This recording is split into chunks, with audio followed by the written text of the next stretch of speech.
There is a team that is in real trouble. That's the very pretty but largely ineffective Ligier. René Arnoux sitting in it. He is 20th on the grid and was 25th in the warm-up this morning, and their handling problems have still not been cured. So up front, 4 turbos, Senna and Prost in the McLarens, Berger and Alboreto in the Ferraris. Nigel Mansell was 3rd on the grid for a long time until the closing stages of practice when the Ferraris punched past him on time, and he's now 5th on the grid, a leading normally aspirated engined car with a Judd V8 engine. And John Judd tells me that he's very optimistic that they have overcome the cooling problems which were adversely affecting the performance of the Williams cars in particular, but also the Ligers and the Marches in earlier races this year. If that is so, and Mansell is reliable, with a lot of attrition in this race, Nigel could finish well up. Nannini in 6th place, going well in the Benetton, but Derek Warwick has been absolutely outstanding here. He's 7th on the grid, but was a lot higher than that in practice, and today, in the admittedly damp but drying conditions, he went out at just the right time in his Megatron-powered, turbocharged Arrows and was 3rd fastest. I was talking to him just before I came into the commentary box. He was, as ever, absolutely bursting with life, enthusiasm and good humour, and is very optimistic about his chances, because the reduction of the turbo boost in the Megatron engine, looked after by Heine Marder, has beneficially affected their reliability. So, the famous Principality at Monaco. This is Casino Square. In the centre of your picture now, the casino that the man broke the bank at, and on the right you saw the famous Hotel de Paris. They come up from the right. This is Saint-Devote, named after the patron saint of Monaco. And as you can see, there is 3 minutes to go before the start of this race, at which traditionally most of the competitors drop out, I'm sorry to say, but the pressures on the drivers and the cars are such that very often only about a world championship quorum of 6 drivers and cars finish the race. We'll hope for better than that today. It's 78 laps, each of them 2.07 miles or 3.3 kilometres, whichever you like. And so that's a total of about 161 miles. We're not expecting any problems with tyres. We're expecting everybody to go straight through. And there's going to be no problem with fuel consumption as far as the turbo cars are concerned. So, a good race ahead of us. Yes, I would think so. The conditions are certainly pretty close to ideal in that it's not too hot, which should help the reliability of the cars and make the afternoon not too difficult for the drivers. There's a bit of cloud around, just enough to keep it reasonably cool. But of course, the problem that everybody faces is that 2 McLarens are just a lot quicker than the others. Now, Prost was a fair bit slower than Senna yesterday in qualifying. Senna, of course, loves this circuit and is a real specialist. Prost made a bit of a mistake on the setup of his car. They put it right, but he was much closer to him in the warm-up today. So the least we can hope for is a battle between them 2 McLarens. And, of course, the first corner will be interesting, because if Berger or somebody can get in between them, then, of course, it could make a big difference. It's very, very difficult to overtake here. It can take you a lot of laps to get past somebody. Well, as ever, a marvellous sight at Monaco. The harbour is thronged with yachts, including an absolutely massive Cunard vessel, which has been specially chartered for the occasion by no less a personality than Ron Dennis of McLaren. And the famous and the wealthy are crowding the balconies all round this circuit. because this is a circuit the like of which there is no other in the world. The Monaco Grand Prix started in 1929. It was won by an Englishman, Williams, about whom amazingly very little is known, but he was driving a Bugatti, and it's gone on, and the course is largely the same as it was in those days. There's a new section from the back round the swimming pool and up to what was the gasometer hairpin, which is where the paddock is these days. So 30 seconds now to go to the, I emphasise, parade lap. When they get away, this will not be the start of the Monaco Grand Prix, and it will be the responsibility of Ayrton Senna on the left to lead them round at a reasonable pace. In Brazil, his car was jammed in first gear, unknown to everybody at the time, as a result of which he crawled round, as a result of which many of the normally aspirated engined cars grossly overheated, and it probably put finish to Nigel Mansell's Brazilian Grand Prix. Well, that's not happening now. They go round Saint-Devote, up the hill and on to Casino Square. But talking of that problem, Senna had gearbox trouble this morning, and they've changed the gearbox on his McLaren. And of course that is a potentially suspect area for any of the teams here. The transmission in Monte Carlo gets a tremendous bashing. A lot of first gear corners, big loads going through the transmission. So round the station hairpin, first gear of course, and René Arnoux has failed to get away in the Ligier. And certainly the Judd engines are better on temperature, but they're still running pretty hot. And it's all a little bit marginal for them through the tunnel. One of the most spectacular sights in Grand Prix racing is to watch the cars in qualifying and inside the tunnel. Down to the chicane. Again, first gear. Sadly, the old chicane, which was such a wonderfully challenging corner, was really too dangerous because the slightest mistake pretty much guaranteed a huge accident. And that's been changed on safety reasons, and it's a bit of a sorry excuse for a chicane now. And up to the back, very quick left-hand corner.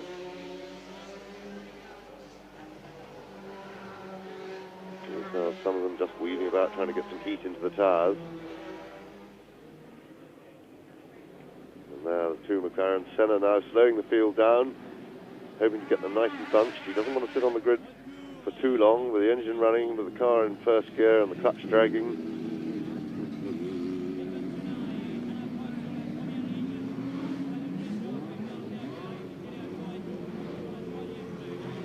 And finally around the Rascasse, again first gear once more, and as they come out of the Rascasse onto the pit straight, there's a big hump there, and the rear wheels spin and the drive shafts get very wound up indeed.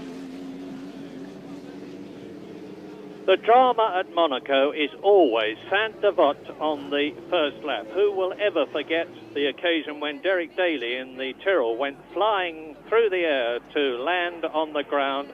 Streff has gone into the pits, Stefan, and René Arnoux is starting from the pits, having been pushed through the tunnel on the assembly lap, so they've obviously put right his problem, but there he is, ready to rush out from the pit lane as soon as the last man on the grid has cleared it.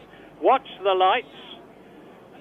It looks to me as though almost everybody is in position. Quick look at, yes, now, 5 seconds or less from now.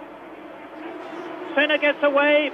Good start by Prost. He's slotting up into second position as they go up to Saint-Devote. It looks to me as though everyone's got away, and up into second place has gone Gerhard Berger in the Ferrari, and there's one off as they go through. Nicola Larini goes through, and that's Alex Caffey in the Dallara, who has gone off before he even got to the first corner, as the rest go up to Casino Square on lap 1. Through they go. And you can see the flat spots on the car there where he's locked his brakes. And this is the worst result for Prost, that Berger has managed to get himself between. So Berger made a very good start, had the inside line for Saint-Devote, and Berger emerges in second place. Senna, though, building up a cushion, thus ready as they come out of the tunnel at nearly 170 miles an hour down to the new chicane. And in the lead, it is Ayrton Senna, Gerhard Berger, Alain Prost, Nigel Mansell, Michele Alboreto. Then it's Boutsen, Patrese, Warwick. And look at Mansell. Mansell is going extremely well in the 3.5 litre, and it's Alessandro Nannini in the Benetton as out of the swimming pool complex down to La Rascasse, the first gear, 30 mile an hour corner comes the leader. Then Berger, there's Prost third, Mansell, Alboreto, Nannini, Patrese, Derek Warwick well up. They go through at the end of the first lap. Now, one McLaren is making a break, and there it is, Senna. Yes, just what Senna wanted. He's got Berger helping him, inadvertently helping him. He's holding Prost up, and it's not going to be easy for Prost to find a way round. Already 2.5 seconds clear on the first lap. And Senna around the Mirabeau. Nelson Piquet in the pits.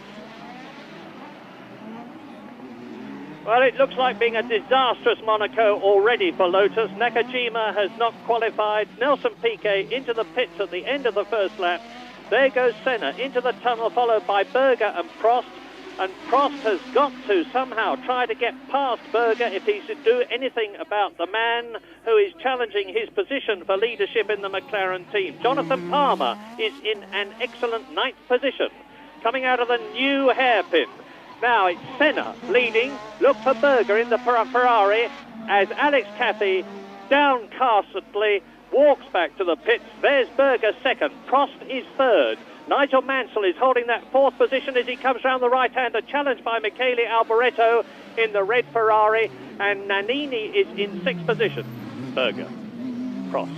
This is the end of the second lap with still 76 to go. It's nearly 2 hours long, the Monaco Grand Prix, as Mansell rockets out of La Rascasse into the sweeping curve that leads up to Saint-Devote, which is very quick indeed. Then up to the hill where they're doing about 155 miles an hour. Berger second, Prost third, pulling away a bit from Mansell, still in 4th position, leading the normally aspirated runners.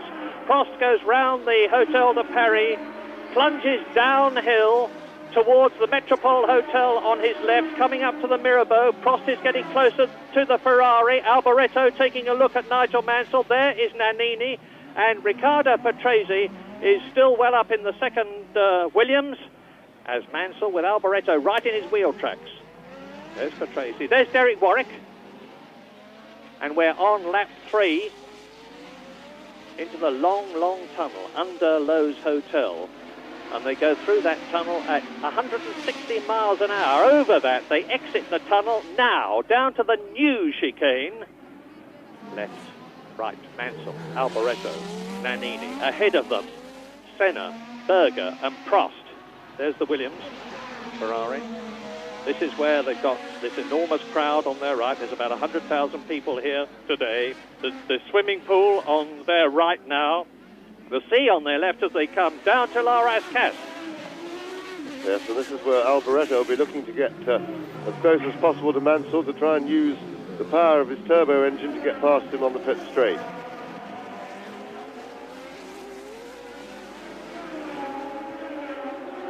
So there is the queue, and already Senna over 3 seconds clear of Berger.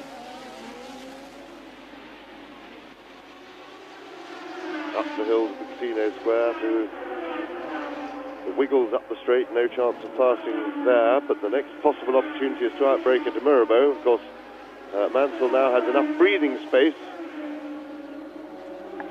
Well, Senna, this superhuman man, has increased his lead to some 4.5 seconds now. Into the pits comes one of the marches. I can't see whether it's Gugelmin or Capelli. It was Capelli, who's had a dreadful practice going off all the time.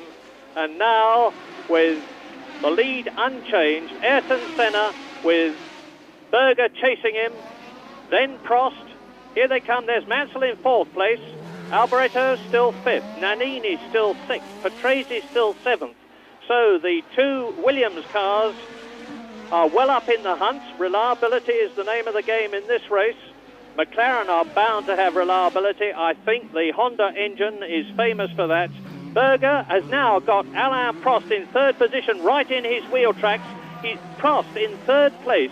The man who's leading the World Championship is getting close to, not yet in, but close to a situation where he could try to duck out from behind the Ferrari. This is one of the few places here where you can pass Sander Vott. He's closing up all the time, fourth gear, fifth gear, now back into fourth, about 95 miles an hour as they come round the Hotel de Paris, flick right through the Casino Square and drop down towards the Mirabeau.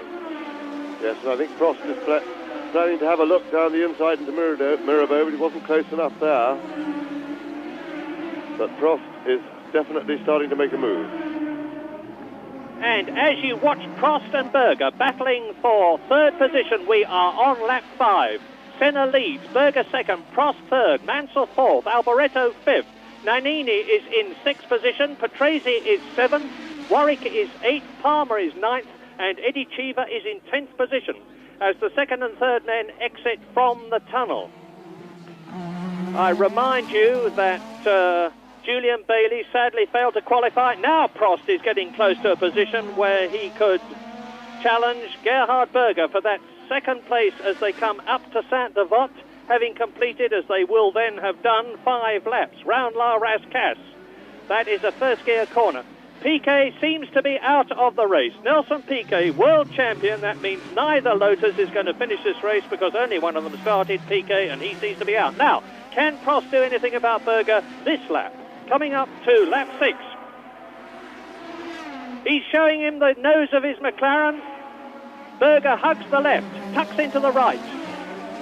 But Prost is wearing him. Not that Gerhard Berger is going to be rattled. And there's Nigel Mansell in the background. Now, the gap between Prost and Mansell is about 4 seconds. That's all.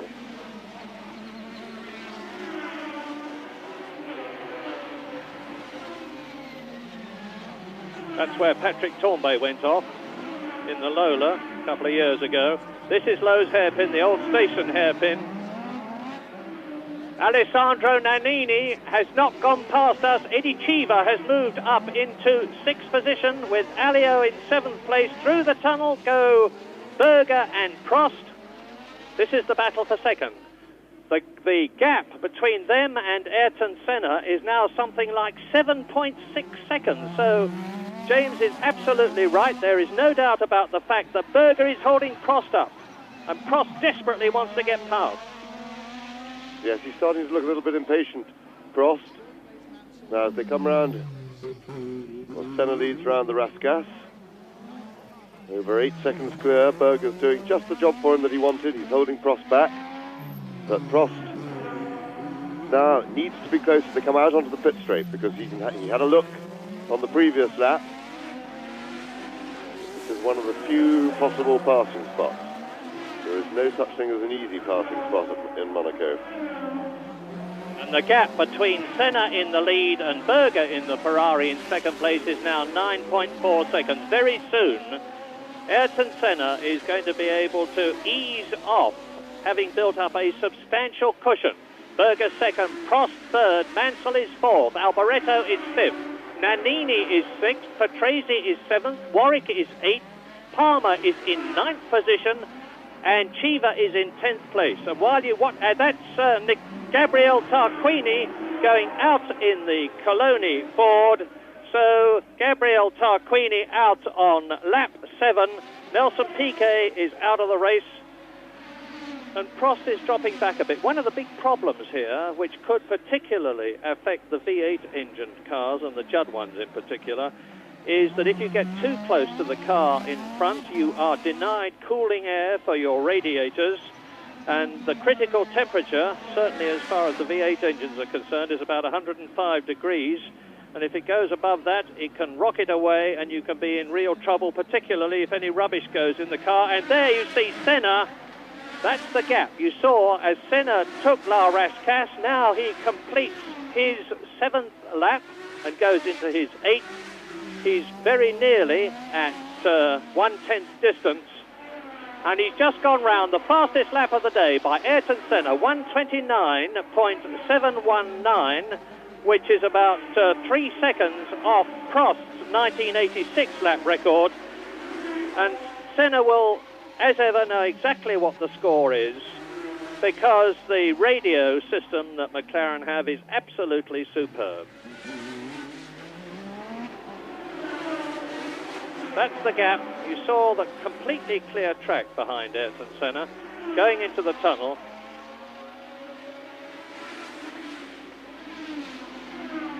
Senna is 28 years old, and he is a quite amazing individual. The way he applies himself to his racing, and the dedication and the time and the trouble. He served a hard apprenticeship with Dick Bennett in Formula 3 when Senna was British champion. And the other evening, they took 4 hours after practice to debrief. Senna telling his team exactly what he wanted done to the car for practice the next day. Well, it certainly seems to be paying off. He's coming through now to complete his 8th lap, which is a whisker over 1/10 distance. The gap between himself and Gerhard Berger is now nearly 11 seconds. Senna up to Saint-Devot. Now up the hill. Now look back and see if you can see Alain Prost. Well, you see, Senna has got the whole length of the approach to the Hotel de Paris as he goes round the left-hander and into the right-hander between him and Prost. There's confirmation of that fastest lap time, 82.9 miles an hour. Doesn't sound very quick here, but when you consider that there is hardly a single straight stretch at Monaco, it is an astounding speed. And Alain Prost will need to look to his laurels. Last year, Keke Rosberg, who had been in the McLaren team with Alain Prost, said, I, Keke Rosberg, when I joined McLaren, was confident that I was the fastest and best driver in the world. But Alain Prost soon proved me wrong, and, said Keke Rosberg, Ayrton Senna will find the same thing. Well, it isn't happening.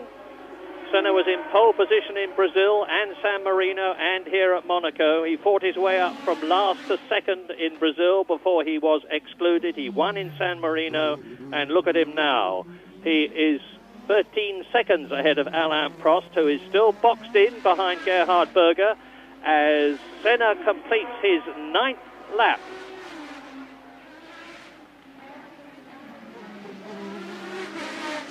And of course, with the way Senna is being able to drive, he's not putting any real stress on the car, which means to say that it's enhancing the reliability of the already very reliable McLaren Honda.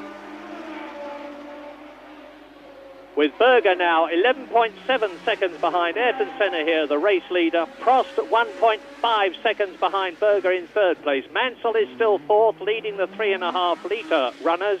He's still ahead of Michele Alboreto, who is in 5th position.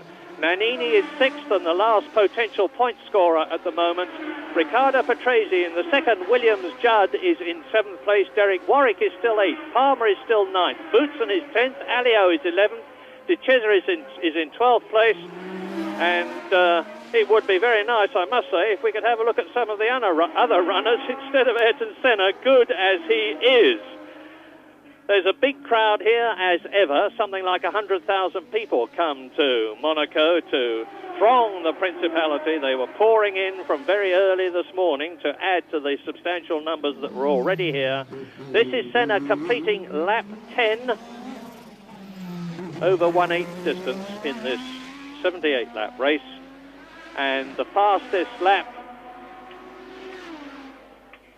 that we have so far is Ayrton Senna, and he's going faster still, notwithstanding the fact that he's got this very secure lead. He's just gone round in 1:28.5, which is just 2 seconds slower than the lap record held by Prost.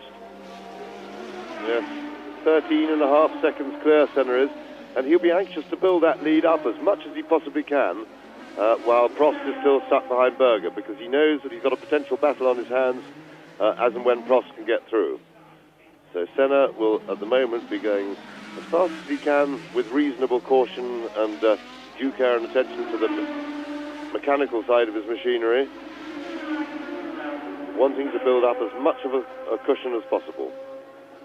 If you are feeling frustrated at only seeing Senna, I can only say that you're not half as frustrated as I am, because I know that behind this apparently sole runner here at Monaco, Berger has got Prost now closer to him than he was before. There's only 4/5 of a second in it. Nigel Mansell is 4 seconds behind Prost in 4th position, just ahead of Michele Alboreto 5th, who is 2 seconds ahead of Nannini in 6th position. Nannini is 1 second ahead of Patrese, who is 7th, who is 3 seconds ahead of Warwick in 8th place. Jonathan Palmer, who drove an absolutely brilliant practice lap to take 10th position on the grid ahead of Nelson Piquet, the world champion, is still in 9th position. And Palmer in the Tyrrell, which it is freely admitted, is still not handling as well as it should do, despite the substantial work they've done on it. And Hello is going extremely well. And Hello, there are some other people in the race. Here they are.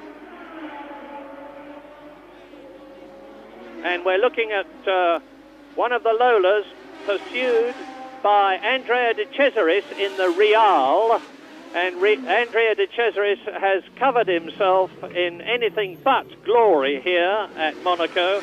He was fined $15,000 on Thursday for having a battery changed on the course by his mechanics, which of course is not only illegal but extremely dangerous, and having rammed Gerhard Berger's Ferrari in the tunnel, allegedly because De Cesaris did not see the yellow flags, which wouldn't surprise anybody who follows motor racing, but he stoutly denied it, but was fined $5,000 for his trouble, a sum of $20,000 altogether. And in the short season that we've had already, Andrea De Cesaris has totally destroyed 2 of these extremely pretty Gustav Brunner designed Real cars. And as you watch Andrea De Cesaris, who is in 12th place chasing Alio and followed by Sala, that's Sala in the Minardi, I can tell you that there are strong rumours here in Monaco that Gustav Brunner, the talented Austrian designer of the Real who left Ferrari, is going to Zakspeed next year. So this is the battle then between Philippe Alliot, Sala there, and they're sandwiching Andrea De Cesaris. And Prost has just passed Gerhard Berger, and it's been missed. I'm sorry, I'm not in charge of the cameras, but I can tell you that there is a change for 2nd position, because Alain Prost has moved up into that place, and he's now something like 15 seconds behind Senna. Will he be able to catch his teammate and do something about consolidating his World Championship lead? Well, that is the open question. Senna had, in fact, the last 2 laps just eased his pace a little bit, probably thinking that his 15 seconds now was adequate, but he'll have to have a rethink now. He'll be able to watch Prost's lap times behind him and see exactly how he has to respond. So Prost, for the first time, has got a clear road in front of him, and now we can wait and see what Prost can do about Senna, if anything. There's Alessandro Nannini, who is still in 6th position in the very pretty and extremely effective Ford DFR-powered Benetton, coming up to La Rascasse. Senna is on his 13th lap now. Now we're waiting for Alain Prost to go through.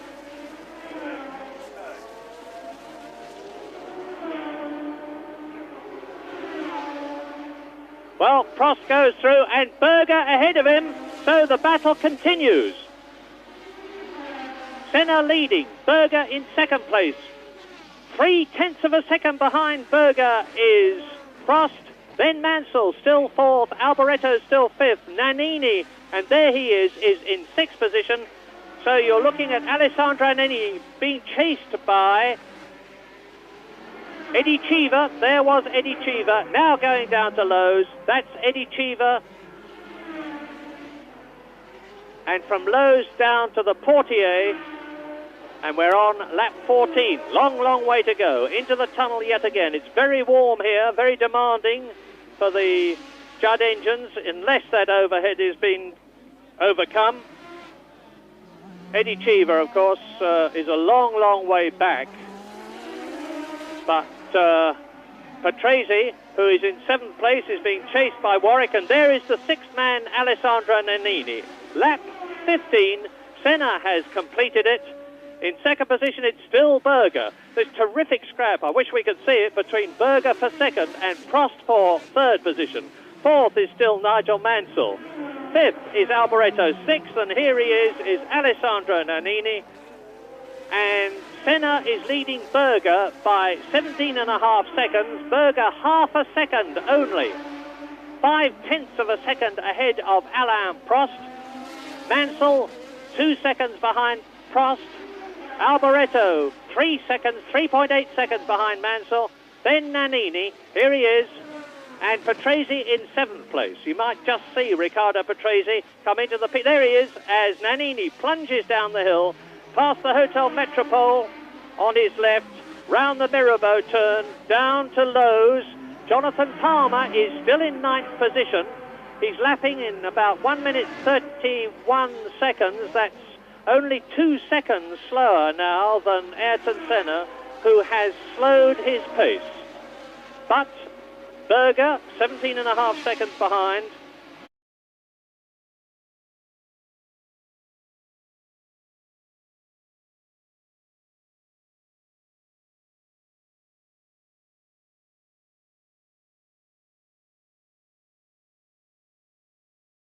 There is no doubt at all about the fact that Berger, there it is. Now we see the battle for 2nd position, the Ferrari. 17.5 seconds behind Senna of Gerhard Berger. Prost. There is the double watch, and there's Mansell. Look how close Nigel Mansell is now. Mansell is taking advantage of the fact that Berger is holding up Prost to close on the Frenchman.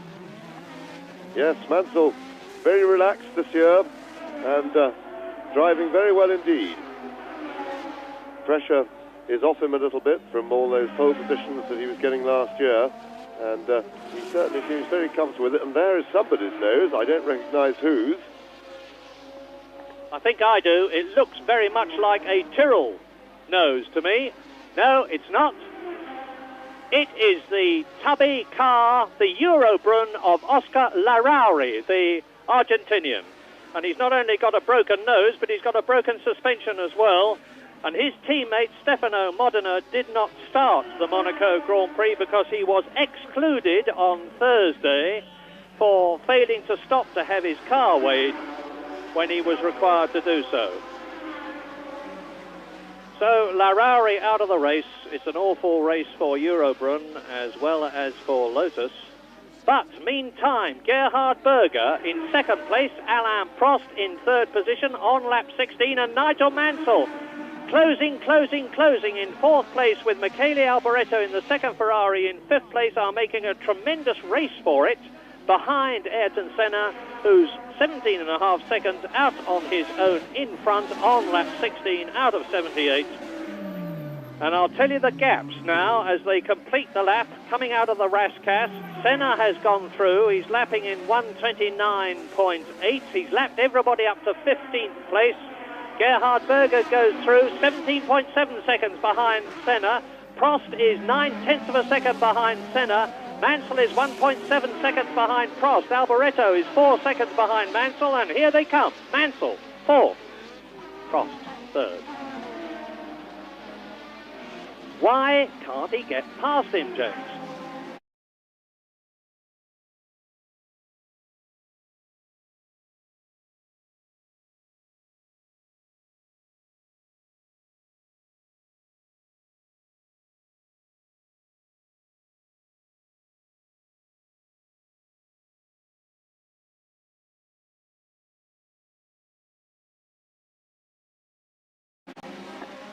Well, there just really isn't a long enough straight here to get properly lined up.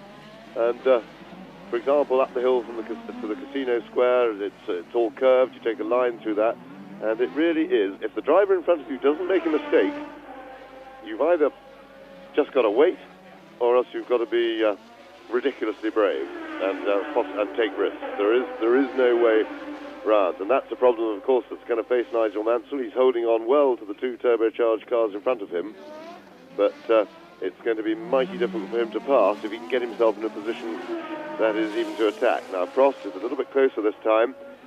No overtaking in this area around by the swimming pool, but he needs to be very close around La Rascasse because he wants to have a go past the pits into Saint-Devote. That is probably his best opportunity for passing on the circuit. Yeah, and they're coming up to Nicola Larini in the revised Osella, which has been modified since Imola to make it legal. And there might therefore be a change if Larini holds up the Ferrari in second place and Prost in third, who's certainly in a challenging position now. There's Larini, there's Mansell in the background in fourth position, and the gap between Mansell and Prost is just 2.5 seconds. Hotel de Paris. Now, Larini in front in 17th place, going to be lapped. Yes, and that's just what Prost didn't want him to do. Larini does the correct thing, very well mannered, pulls out of the way and lets people lapping him go by, but Prost, I imagine, would have been hoping that Larini might have got in the way a bit, caused a bit of bother, because that's the sort of opportunity that he needs to be able to get past Berger. I say again that here at Monaco today we are not expecting any tyre changes. The Goodyear technicians are confident. They tell me today that the compound and the construction that they have is more than adequate to last the whole race, and they will not make a saving by changing tyres in order to get onto newer ones which give greater grip. This is the swimming pool, and you're looking at the battle for second place between Gerhard Berger, the Austrian, who's won 3 Grand Prix, 1 for Benetton and 2 for Ferrari, and Alain Prost, who has won a record 29 Grand Prix in his career. You see the signals going out. It's quite amazing that the drivers can see them and absorb the information, but they do.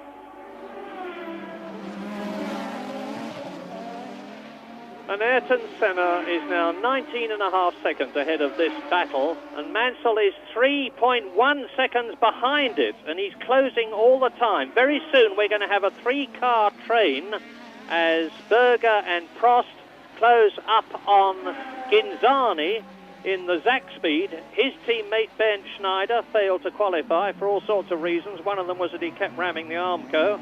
And now past Ghinzani, go. Berger, second. Prost, third. Soon it will be Mansell. There's Mansell in the background. Ghinzani politely moving over. A man who, despite whatever car he drives, seems to have trouble in finishing it, try as he may. And it's very important now, as they start to lap the back markers, that Prost stays as close as possible to Berger, so that if there is any drama in the traffic, Prost is in the position to attack. Not close enough on this lap to do anything about lining up to pass Berger at Saint-Devote.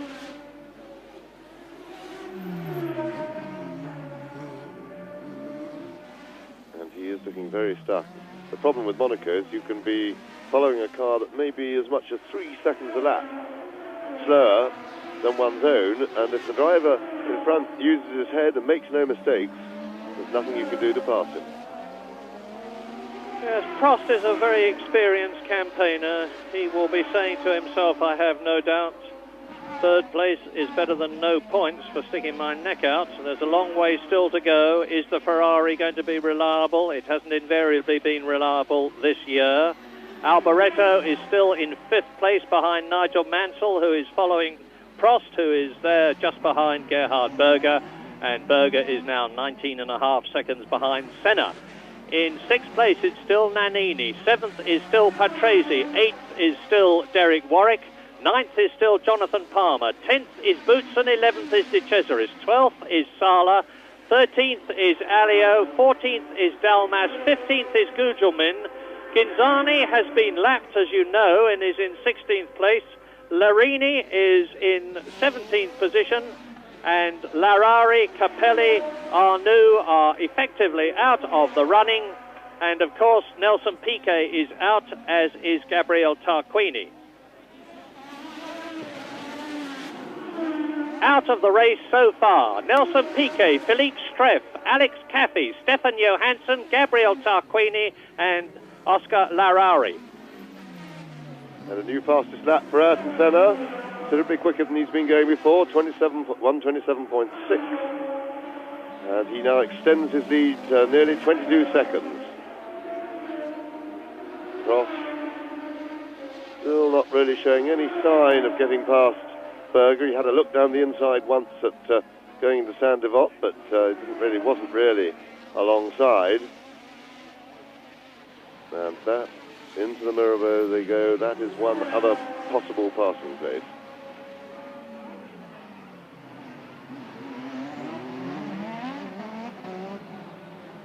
And there is Senna overtaking Gougelmin, lapping Gougelmin.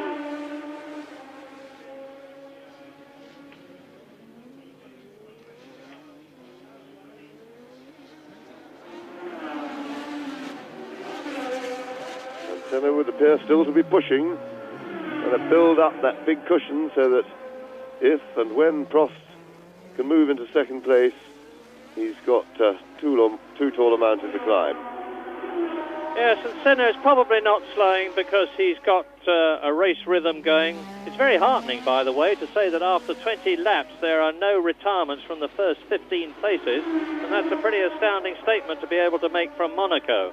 Now, I was saying that Senna will have his race rhythm. He won't want to disturb it because he will obviously be entirely happy with the way the car is handling. The tyres are gripping, the brakes are slowing, the gearbox is working. Remember that he's racing with a new gearbox because it was changed from the one that he used in the warm-up this morning. And Alain Prost, not that he'll be worrying about this right now because he's got more to occupy him than his relative position in the McLaren team with Ayrton Senna, as he is chasing Gerhard Berger. You can see there the difference, just 0.4 of a second between Berger in second place and Prost in third. And you look at the enormously successful McLaren MP4/4, designed by Steve Nichols and his support team, with technical coordinator Gordon Murray overseeing everything, the man who was with Brabham for so long. And they've produced this car as a winner straight out of the box. It won in Brazil, it won at San Marino, it's in the lead and in third place here at Monaco. There are people, gloomy people, who are not in the McLaren team, who say that they see 1984 all over again when Alain Prost and Niki Lauda won 12 out of the championship races, but perhaps even more so because we've now had three very different types of circuits at Brazil and Imola and Monaco, and this McLaren MP4 has dominated at all of them, due in no small measure to the overwhelming superiority of the V6 turbocharged Honda engine. Harvey Postlethwaite of Ferrari said to me yesterday that they thought they had done pretty well in developing the car over the winter. The problem, he said, is that Honda have raised engine technology to an entirely new dimension in the winter, and it's showing. Senna leading then, and he's on lap 23. He's leading by nearly 25 seconds. Still the battle for second place between Berger in the Ferrari and Prost in the McLaren rages. Still Nigel Mansell, understandably, can do nothing about it in fourth position, the scrap in front of him, because he has a power disadvantage and he will be aiming to keep plugging. Now, Prost is attacking again as they come out of the new chicane, down to the Tabac. He's now almost close enough if he's where he is now when they come out of the Rascasse, which they are approaching, and René Arnoux is in the way, as usual. Yes, exactly. I think when they were sitting on the grid and they heard that Arnoux had stopped in the tunnel, there was a big sigh of relief from everybody. They thought that's one troublemaker out of the race, but to everybody's dismay, he's back in and he was, as usual, getting in the way. But Prost still not in a position to attack. He just can't get things lined up right to have a go. and he'll be beginning to get very frustrated. Senna now 26.5 seconds in front, and really things are looking bleak for Prost. But certainly the McLaren chassis is quite exceptionally dominant. Remember, of course, that Lotus also have Honda engines. They have the same engine, and at the previous race at Imola in Italy, that the two McLarens both lapped Piquet's Lotus. So there is a big chassis advantage, and an outstanding job McLarens have done. Meanwhile, as they say, back in fourth place, Nigel Mansell is closing on Alain Prost third, the frustrated Alain Prost, because Mansell, when I just took the gap between them, was only 2.5 seconds behind Alain Prost, who is the car on the right now. There you see Mansell emerging from the new chicane, with Alboreto still running strong in fifth position, Nannini sixth, Patrese seventh, Warwick eighth. Swimming pool. Berger Ferrari, Prost McLaren, Mansell Williams, down to La Rascasse, first gear, 30 miles an hour. Tiny little short straight up, out of the second gear right-hander, up into third, fourth, fifth, sixth gear, over the line at 150 miles an hour, back into second gear for the 70 miles an hour plus Sainte Devote. Berger up the hill.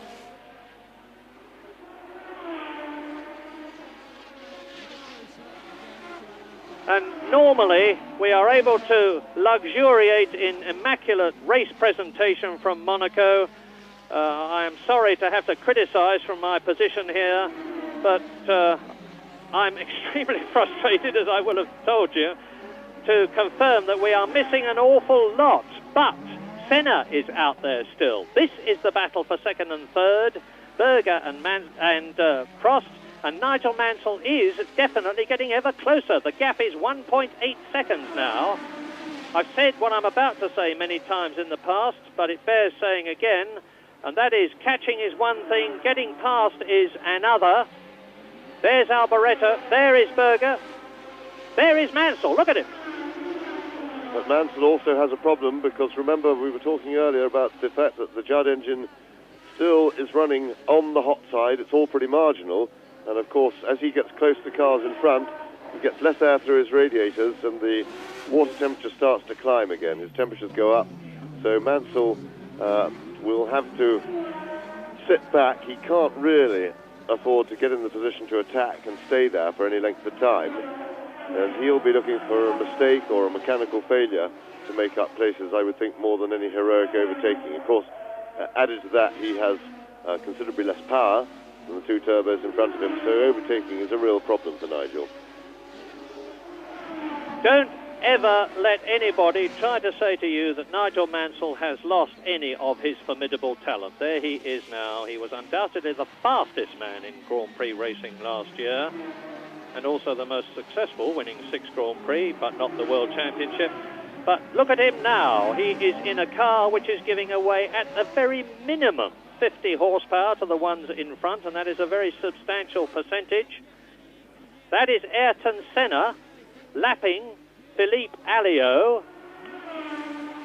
and Alliot is in 13th position, so Senna is going through the field with no problem at all. And of course, because he has this massive cushion of some 27 seconds between himself and Alain Prost, he's able to pick his time about where he passes and to be able to do it without danger. Berger, Prost, Mansell, second, third, fourth. Now, Prost is definitely dropping back, no doubt about it, and Mansell is right up with him in this immaculately handling, Patrick Head designed Williams Judd. And Nigel is supremely fit, totally relaxed, confident of his own ability, and Patrick Head said to him yesterday, you have to throw it about a bit, Nigel, to get the best performance out of it. And I don't know how seriously Nigel took him, but my goodness, he certainly is throwing it about a bit. Now, past the new Café de Paris, which is being rebuilt, round the Mirabeau turn, down to this wonderfully evocative site from Lowe's Hotel, the hairpin, the old station hairpin, down to the Portier and into the tunnel. Alboreto is still within sight of Mansell. There's Mansell, and Alboreto was just coming around the right-hander as Ayrton Senna goes through the swimming pool complex down to La Rascasse to complete shortly his 27th lap in this 78-lap race, and the battle for second bursts out of the tunnel through the new chicane. Ferrari, McLaren, Williams, and in the background the second Ferrari. This will be a heartening race thus far for Ferrari, because whilst they're not in the lead, they've got both the cars in the top 5 positions, and the order as Berger, Prost, Mansell go out of the Rascasse to complete their 27th lap is Senna, 24 seconds ahead of Berger, just ahead of Prost, just ahead of Mansell 4th, Alboreto is 5th, Nannini is 6th in the Benetton, Patrese in the 2nd, Williams is 7th, Derek Warwick is still running well in 8th, ahead of Palmer in the Tyrrell, who is a superb 9th, Thierry Boutsen in the 2nd Benetton is in 10th position, De Cesaris is 11th, Sala is 12th, Alio is 13th, 1 lap down, ahead of his teammate, Dalmas 14th, Gugelmin is in 15th place, Ghinzani is 16th, Larini running well in the old Osella is 17th, but Ivan Capelli in 18th position is 4 laps behind. And there go Ghinzani and the Tyrrell, Jonathan Palmer into Saint-Avold. That's Larini in 17th position.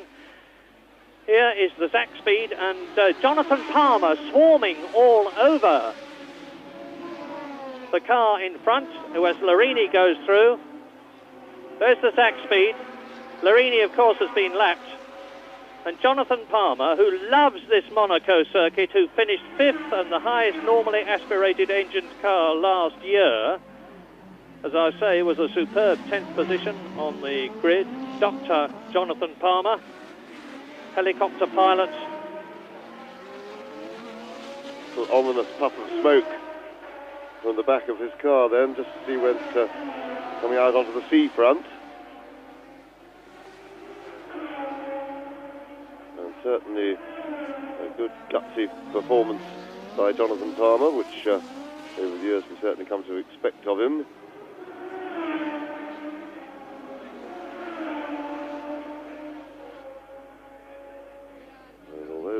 The Zach Speed is not a very brilliant car at all. Jonathan, it's got enough power to make it very difficult for Jonathan to do anything about getting around him. Yeah, you want to. I mean, Ghinzani is a lap behind him, but Jonathan will never... he's just in front of him, but he's a lap behind him, if you follow me. Jonathan Palmer going strong still in that 9th position, and Ghinzani in 16th place, but that doesn't mean to say that Jonathan won't want to scramble past and do something about Derek Warwick, who is 11 seconds ahead of him. So the 3 British drivers are all in the first 9 places. Nigel Mansell in 4th. And Mansell's dropped back a bit. The gap between Mansell and Prost is now 4.7 seconds. And that just makes me wonder whether his water temperature, or his temperatures, oil and water, were starting to climb as he was getting close to those 2 cars in front of him, and it may be that in order to try and get the car to the finish, he's going to have to drop back and just hope to pick up places through other people's retirements. And I don't think Nigel will be averse to doing that. He's failed to score any points yet. He had to retire in Brazil with that electrical problem which took him out, and he'd failed to finish. And now Palmer is showing Ghinzani, the obdurate Ghinzani, who, by the way, is in a turbocharged Zach Speed with considerably more power. And now Alboreto, as you look at Ghinzani and Palmer trying to lap Ghinzani yet again, there is the Real of Andrea De Cesaris, who looks as though, is he just... Well, if he's being push-started, he would be disqualified, so he will be out of the race. Now Senna's coming through as the Real is pushed out of the race, and there's Maurizio Gugelmin, followed by his teammate Ivan Capelli, as Ayrton Senna exits La Rascasse on his way to completing his 30th lap. And Prost has pulled away from Mansell. fourth and closed on Berger second again. Look back to track and you can see Alboreto now right up with Nigel Mansell. And it rather looks to me as though Alboreto, eating up the gap between himself and Nigel Mansell in fourth position, is soon going to take that place, which would put Ferraris in second and fourth places. Things looking good for Ferrari at the moment. Not as good as they are for McLaren with first and third. But Alboreto's got superior power with the Ferrari turbocharged V6 engine, and this is the place to exploit it. If he is with Mansell as they come out of Casino Square, he might take him on the way down to the Mirabeau. He's not close enough yet. And it'll be another lap, I think, because Nigel's not going to give way, and Alboreto won't get through there. He has to duck back. Yes, the problem, of course, is the Casino Square is very much a wings corner. And there's Frank Williams. Watching the progress of his team. But through the Casino Square, of course, the Ferrari is in the slipstream, in the hole in the air made by the Williams, which means, of course, he gets less grip because his wings aren't working to full efficiency. And that gives, makes it very difficult to get into an attacking position down to Mirabeau.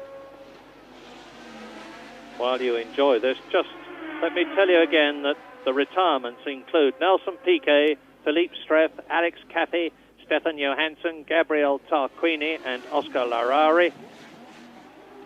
And Ayrton Senna has now completed his 30th lap. He's on his 31st lap.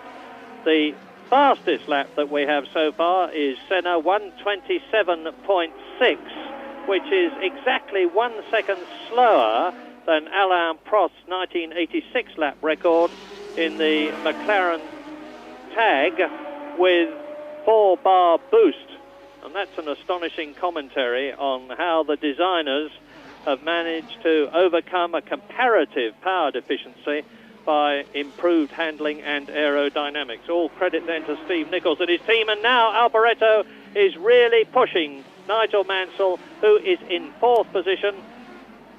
Michele Alboreto will be as anxious to get points here as Alain Prost will be to get past Berger, because Alboreto is very definitely having to play second fiddle to Gerhard Berger, his newly joined, last year that is, Ferrari teammate, up to the new chicane.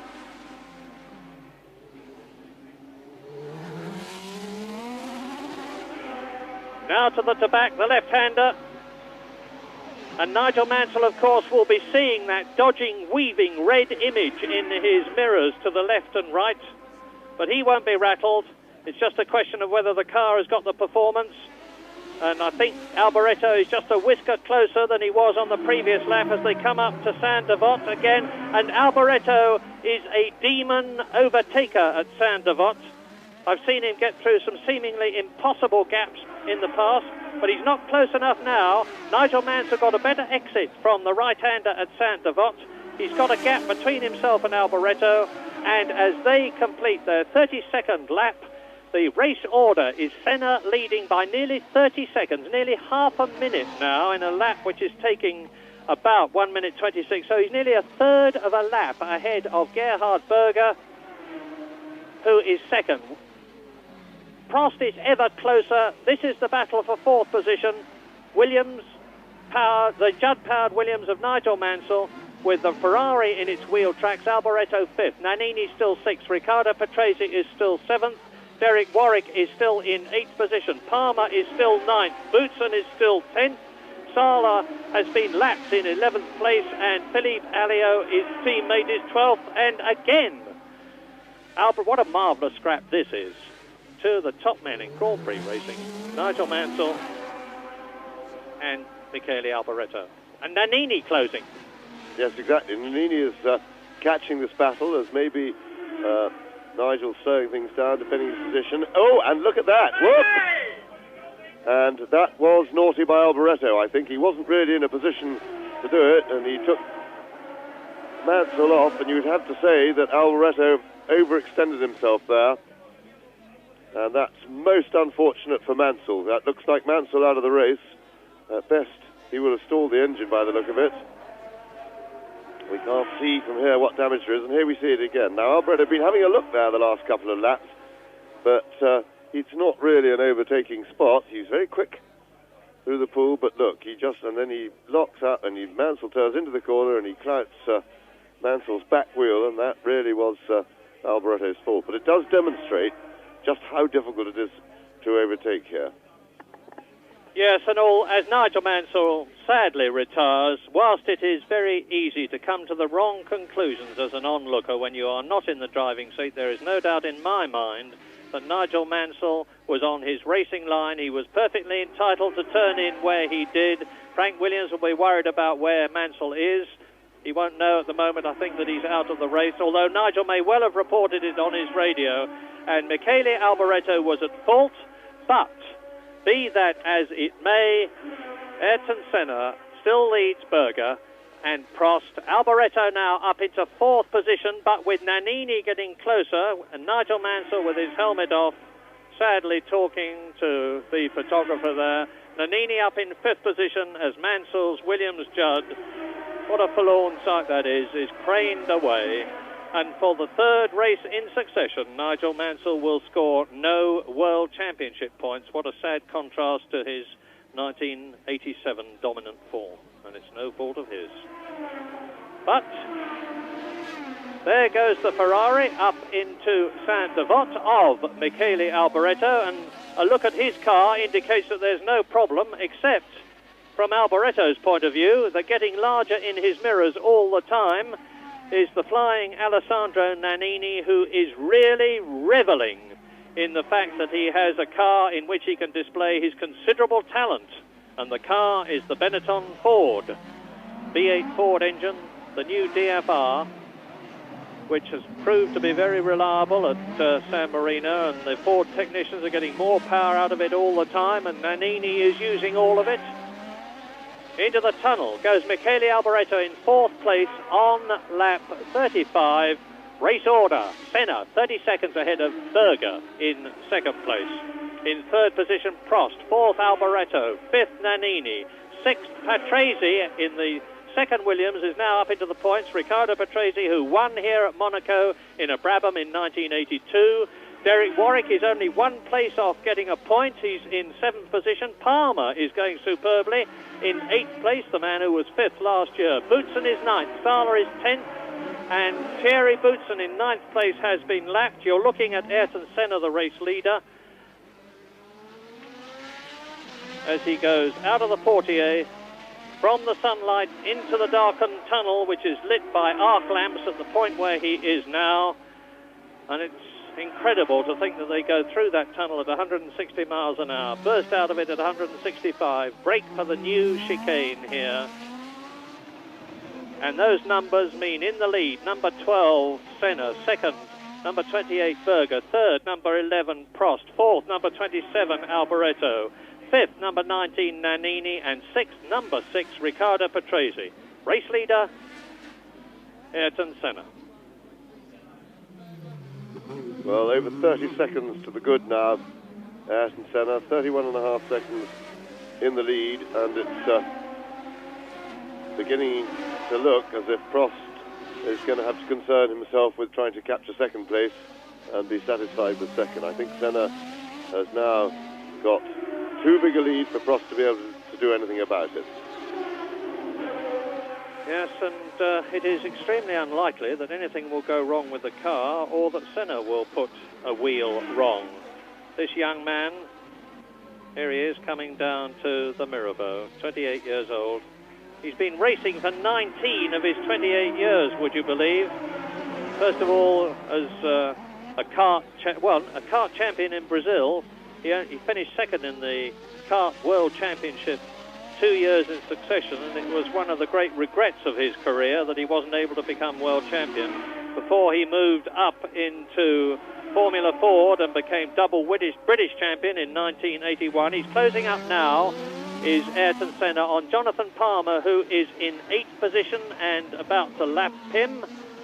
This is almost half distance because we are now on lap 37 out of 78. And as I was saying, Ayrton Senna, having become double British Formula Ford champion in 1981, moved up to Formula Ford 2000, won the British and the European championships in 82.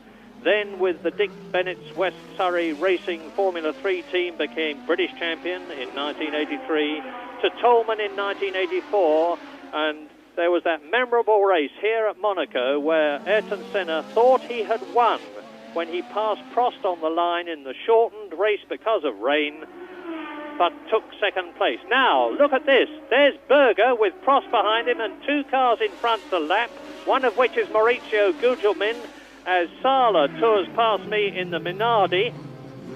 Now, this is going to be interesting at Saint-Avold. It's Philippe Alliot, Gugelmin, who are going to be lapped by Berger, who is second, and Prost, who is third, and they're being followed by Capelli. And that looks like the end of the race for Sala, but what's much more important is what's happening with the Ferrari and the McLaren. They've got one more car to lap out of this group. And it's Philippe Alliot in the Lola, who is quite quick and not normally noted for being helpful to people when he's being lapped. Well, the marshals have shown him the blue flag. That's to warn him that he's got quicker cars coming up behind. So he's been alerted. And Prost is doing absolutely the right thing at the moment. He's keeping as close as he possibly can to Ferrari, because this is probably the best, or some problems with that mark are certainly his best chance of getting past the Ferrari. Let's see if he can do it. There are the two marches. Incidentally, Capelli in the second one is 3 laps behind his teammate Maurizio Gugelmin, who is taking to Formula One like a duck to water, doing a superb job. There's Gugelmin, yet another super Brazilian driver, joining Nelson Piquet and Ayrton Senna. And Alliot, who presumably is saying to himself, I'm doing the best I can. I'm on my racing line and it's up to them to get past me.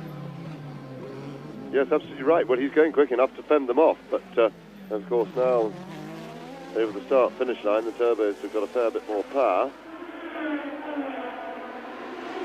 And Berger has made it round the outside, and Prost has failed to make it through, so Alliot has put himself in the middle of the sandwich.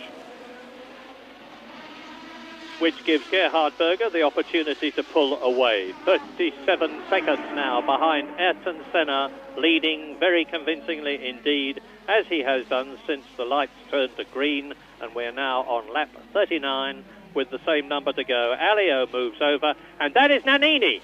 Nannini at Saint-Avold, the man who was in 5th position behind Michele Alboreto, has spun to a standstill and out of the race because he is not allowed to be push-started. So Nannini joins the list of retirements. Look at this, here's the replay, smoking tyres, because he's got Riccardo Patrese past him and going through and up, therefore, into 5th position. Nannini stopped. There is his car being pushed away and out of the race now. Piquet, Streff, Caffey, Johansson, Tarquini, Larari, De Cesaris, Mansell, Sala and Nannini. And that puts a bit of a question mark over Nannini, because remember at Imola 2 weeks ago, he made a bad error of concentration when scrapping away in the middle of the race, and that was another pretty much an unforced error. Now, there's no doubt about Nannini's speed and talent, but if he can't keep it on the island, that's no good to him at all. And Derek Warwick has moved up into a point-scoring position. So Derek Warwick having a pretty good weekend in general. And certainly a happy and relaxed man. Yes, Derek Warwick, as you look at Berger and Prost and now race leader Senna. Derek Warwick, who's 5th equal in the championship, having scored 4 points in Brazil, as many as he scored in the whole of the 1987 season, is in the points here. 6th position at Monaco with half the race almost still to run. Ayrton Senna remorselessly driving on, and bad luck for Nannini and Benetton not only means good luck for Warwick and Arrows, who've moved up into the points, but also good luck for Tyrrell and Palmer, because Jonathan Palmer is now 7th and on lap 41 race order. Senna, as Nannini sprints across the road and back shamefacedly, I expect, to the pits to report to Peter Collins what happened. Senna leading by 40 seconds now, an enormous margin. Gerhard Berger in 2nd place, Prost just behind Berger in 3rd position. Michele Alboreto in the 2nd Ferrari is 4th. Patrese in the Williams up to 5th. Derek Warwick is in 6th position. 7th and lapped, of course, is Jonathan Palmer. 8th is Thierry Boutsen. 9th is Dalmas. 10th is Alio. 11th is Maurizio Gugelmin. And there goes Ayrton Senna through the new chicane. This has been, thus far, and I would expect it to continue this way, an absolute copybook example of how to do it. Ayrton Senna has said publicly, I feel that with the McLaren Honda team, I now have a car which will enable me to exploit my talent. Now, he didn't mean that in a boastful way. Senna is a man who calls a spade, and he's done precisely that. He felt, obviously, that the Lotus Honda was not enabling him to go as quick last year as he could have done, and he's certainly grasping his chance with both hands in the McLaren Honda team. Yes, and the good news, of course, for Senna is that McLaren have both the will and the technical and financial resources to give him pretty much anything that he asks for in terms of technical backup on the car. So, at the moment, a pretty comfortable, easy afternoon's work for Senna, courtesy of Gerhard Berger. We will never know what Prost could have done, whether Prost could have held him. He certainly made big strides overnight with the setup of the car, because 1.5 seconds slower than Senna in qualifying is pretty humiliating for Prost. But he was unhappy with the aerodynamic setup of the car yesterday. It couldn't be changed in the pits during qualifying. There was too much to do. But when changed overnight, as I said before, he was pretty much, they were pretty equal in the warm-up this morning. But the start was always going to be the critical thing at Monaco because of this almost insurmountable overtaking problem, and it certainly killed any chance of us having a race between the two McLaren drivers. Yes, well, just to continue with the saga of Ayrton Senna, I was telling you earlier on about how he had finished 2nd here at Monaco in the Toleman in 1984. Then, amidst some acrimony and dissension and controversy, he left Toleman, allegedly having bought his way out of the contract, to join what he regarded as a better team, Lotus, and he was right at the time. And that is one of Senna's characteristics. If something needs to be done, he is quite ruthless about doing it if it is to his advantage. He moved to Lotus. He stayed with them for 3 years. He won 6 Grand Prix with Lotus. And then we suspected at the beginning of last year that he would be joining McLaren, and he apparently signed a contract quite early in 1987. But still, the battle for 2nd place rages, and Prost is once again attacking the Ferrari of Gerhard Berger, with Alboreto in 4th position. And a very hard afternoon's work for Prost, because it's very hard work indeed to stay that close to another car for so long. Your vision is severely impaired, you can't see much through the back of the car in front. Your road holding is impaired by the hole in the air, the wings don't work as well, so the car slides about more. And but of course, from Prost's point of view, it has to be done, because his best chance of passing is interference from a back marker or a mistake from Berger. Well, Berger's looked pretty rock steady so far. He knows he doesn't have to hurry, because in fact the sensible way to go about things is not to drive absolutely flat out. It's to drive very carefully, making sure you make no mistakes at all, don't miss any gears, because without that there's not a lot Prost can do, as we've seen. That is true is demonstrated by the fact that Ayrton Senna is consistently increasing the gap between himself and this battle for 2nd place, with Gerhard Berger concentrating on keeping second place rather than catching Senna in front of him. Now there's Larini in the Osella, and now Prost is going to go for it. He's in an attacking position, or he was as he came up to Saint-Avold, but they've got equal power as they go up the hill. Yes, that's the old problem. The straight being slightly curved means that Berger can quite legitimately take a line on the straight, which makes it even more difficult. Prost was forced to have a look round the outside, and really that's a most unlikely situation. He soon ducked back in.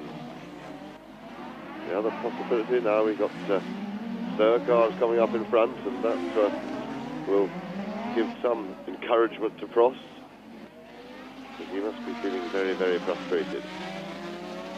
If incidentally you can hear a torrent of excited German in the background, it is Heinz Pruller, who is the Austrian commentator, who, as you can imagine, is getting pretty wound up about Gerhard Berger's performance, his fellow countryman, who is following in the footsteps of the great Niki Lauda, the three-times world champion. Now Larini is holding up Berger, who has got Prost right behind him. Prost is third, Berger is second, Larini is well down the field. He is in 13th place, having been lapped twice. He's about to be lapped a third time. But in the confusion that's bound to happen now, this could give Prost his chance, and Berger will know it. Prost is close enough to get up to the place in Saint-Avold if he's lucky, but I don't think he will be. So Larini's done the polite thing, but not what Prost wanted him to do. But Prost did say after the race at Imola, when he'd been chasing teammate Ayrton Senna, that when it came to the traffic, he was having trouble getting himself brave enough. He couldn't. He was having difficulty taking the risks he needed. In fact, he quite candidly, and Prost having a look now, but he quite candidly admitted he just will have to readjust his mental approach because he was not brave enough in the traffic to stand a chance of catching Ayrton. Berger, a little squirt past, and still no opening for Prost, but he's closer again this time. The chicane is not normally considered a place to be hitting the brakes. Again, the road is very narrow, and Berger can take a line, pretty much making it impossible for a following car to pass. Let's see if he can do it this time, because he's got a clear track in front of him. They haven't got Larini as a problem this time, and Prost is certainly in a good attacking position as he comes up to La Rascasse out of the swimming pool complex of corners to complete lap 45 out of 78. Now, so it is out of La Rascasse in second, up from second to sixth, up to about 150 miles an hour, and Prost would have to get through on the inside here, but Berger will know it and will close the door, and he has done so. When I'm talking to Prost at the end of this race, as I expect to do, I am wondering what he's going to say. I suspect he is going to say there is just no way that I could get past Berger, who had comparable performance and was rightly and fairly occupying the racing line. But can he do it here? No. Yes, and that's probably his best chance into Mirabeau, but he didn't really look as if he was going to do it then. He had a good look, but he was just too far back. And certainly Berger is not doing anything wrong. He's being entirely fair, but the nature of this circuit means that it's very easy to block, quite legitimately, if you want to. To my shame, incidentally, when the San Marino Grand Prix finished, I failed to mention that Alain Prost, in the process of finishing as he did in the second position and earning 6 points, not only became the man who had scored more World Championship victories than anybody else, 29, but also had scored more points than anybody else. So Prost is now the top winner in Grand Prix history, the top point scorer in Grand Prix history. He's on his way to 4 points at the present moment, even if he doesn't wear Gerhard Berger down. And Prost currently has 400... hello, is this it? Is it passed on the outside? No, it's terribly difficult. I thought he was selling Berger a dummy there, trying to get past on the left to dodge through on the right, which is the normal passing position at Saint-Avold. But Berger, notwithstanding the fact that this is, quotes, only his 55th Grand Prix in comparison with Prost's 124th, was wise to that, stayed right where he was and left no room for the McLaren to pass. Yes, and that is the one place into Saint-Devote, or probably the best chance, but of course as soon as Prost gets up alongside, Berger legitimately takes the inside line, and really there's no way that Prost's going to do it around the outside. And I should think that Prost is beginning to run out of ideas. He's had a look at just about every possible place on the circuit. He's just wiping his visor there. Maybe getting a bit of oil and rubbish thrown up by the Ferrari. If it is. And there is a end of the race for one of the marches. That's Gugelmin having a look in the cockpit, taking the keys out of the ignition or whatever he's doing. End of the day for that march. With a very flat spotted right rear tyre, I notice. I don't suppose for a moment that's the problem. But the new march is an extremely promising Adrian Newey design. They're still working hard on reliability, and for whatever reason, and I don't know what it was, they haven't got it in this race. So, as Prost continues to harry and harass Gerhard Berger for second place and show him the nose of the McLaren again at the Mirabeau, we are on lap 48 out of 78. And it is now Senna leading by nearly 50 seconds. Berger second, Prost third, there they are. Alboreto fourth in the second Ferrari. Riccardo Patrese in fifth position and really enjoying the reliability and the nimbleness of the Williams. Derek Warwick is still in the points in sixth place. Palmer is seventh and lapped. Boutsen is eighth. Alio is ninth. Gugelmin was 10th, lapped twice, but is now out. So Dalmas moves up. Prost is looking fit to have another go. And in 11th position is Nicola Larini, 2 laps down. Ghinzani is 12th, 4 laps down. And this is the real interest in the race. This unremitting top concentration scrap between the brilliant Austrian Gerhard Berger and the equally talented double world champion Alain Prost. Prost having another look down the outside, but he's not going to do it that way. And Berger just won't leave that door open down the inside. And meanwhile, Senna is not really relenting at all. He's keeping the speed on up front. He's got an absolutely enormous lead, 50 seconds. Once again, Prost having a look, but he just can't get on terms. I think he's going to have to screw his eyes up. If he's going to get past, he's going to have to give himself a big overdose of bravery.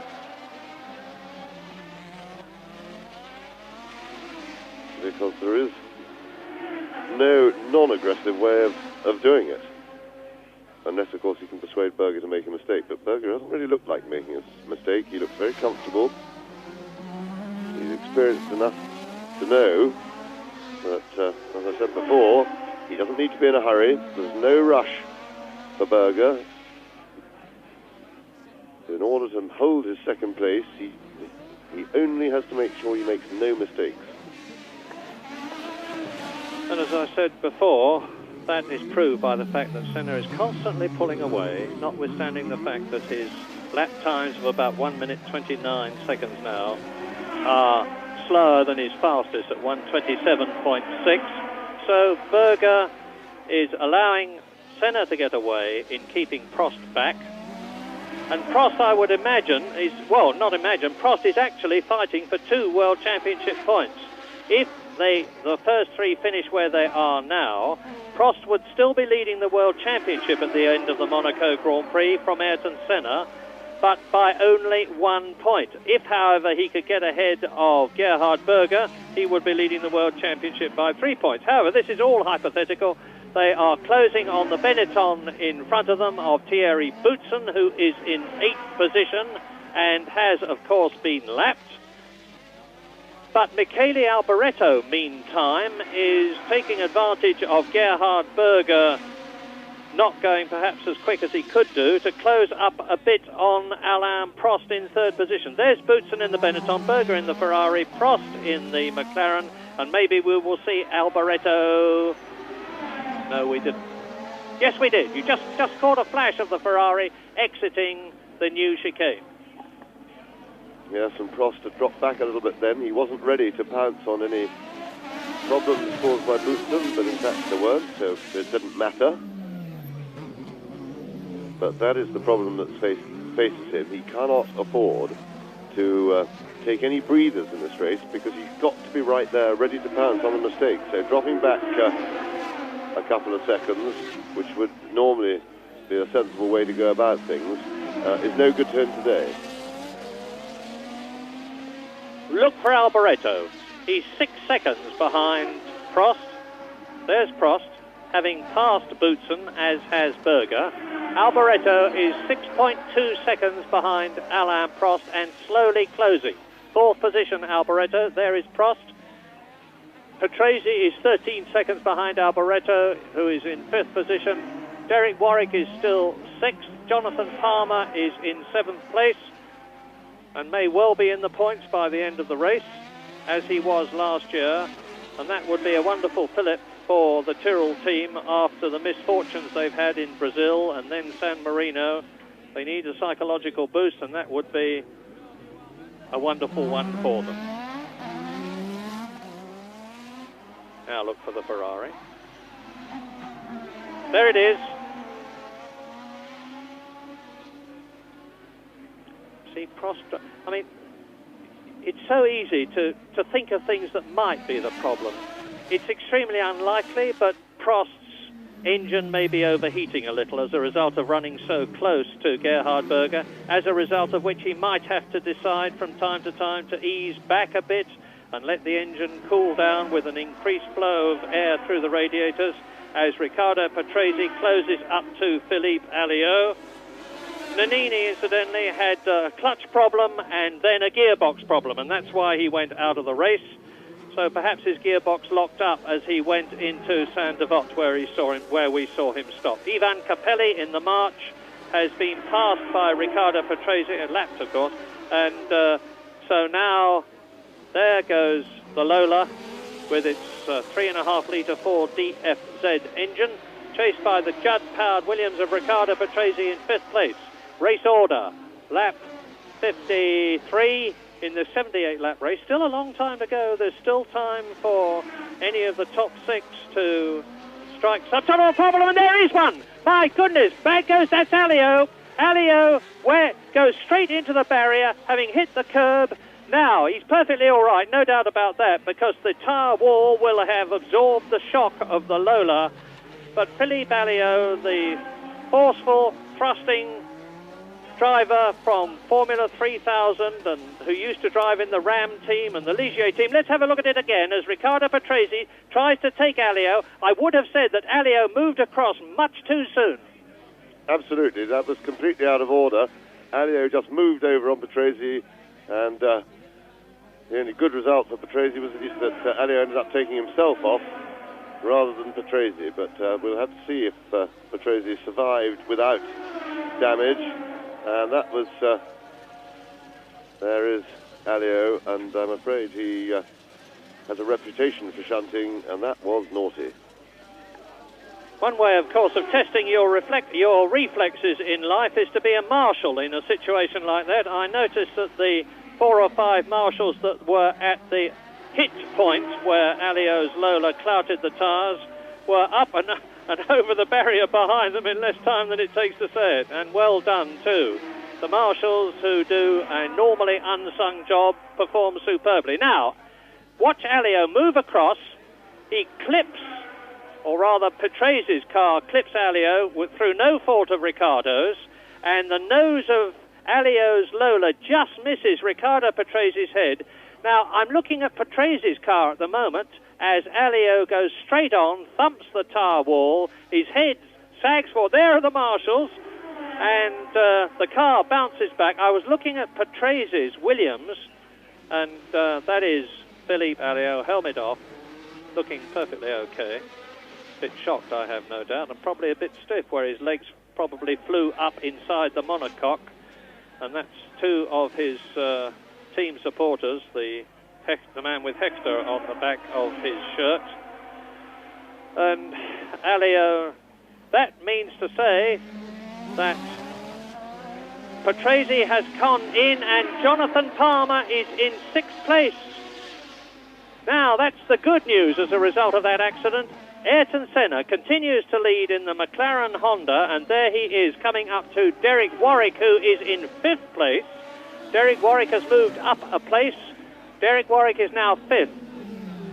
Riccardo Patrese, who was 6th, has been passed as a result of going into the pits by Jonathan Palmer, and so we have got 2 British drivers in the top 6 places, and now Ayrton Senna punches past Derek Warwick to lap him. Senna leading, maintaining his rhythm, keeping up his concentration on lap 54.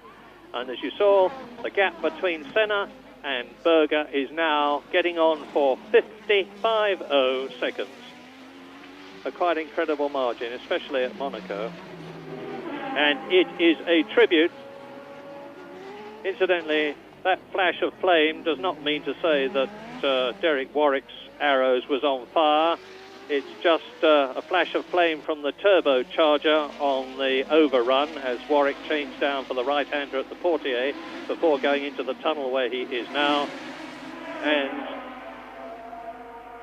there, Prost is taking, he's done it. Prost has taken Berger.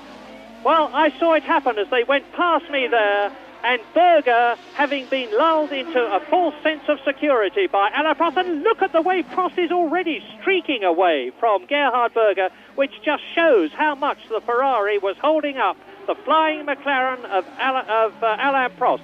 Now I think we've got some sort of a race on our hands. I can't frankly envisage that Ayrton Senna, who has got, let's look at it again, into Saint-Devote, and now out of it. Alain Prost had already taken the lead because he did it right in front of me, and our commentary box is about 200 yards before that point. But now Alain Prost will be straining every muscle to close the gap. He's gone 6 points for second position, chasing Ayrton Senna, his teammate, the leader, and we are on lap 56. Yes, and it looked as if Berger missed a gear past the pits, which gave Prost his chance, and Prost is certainly going to have a go anyway. I think there's no real chance of him catching teammate Senna, but I'm sure he'll give it his best shot for a few laps anyway and see what Senna does by way of response.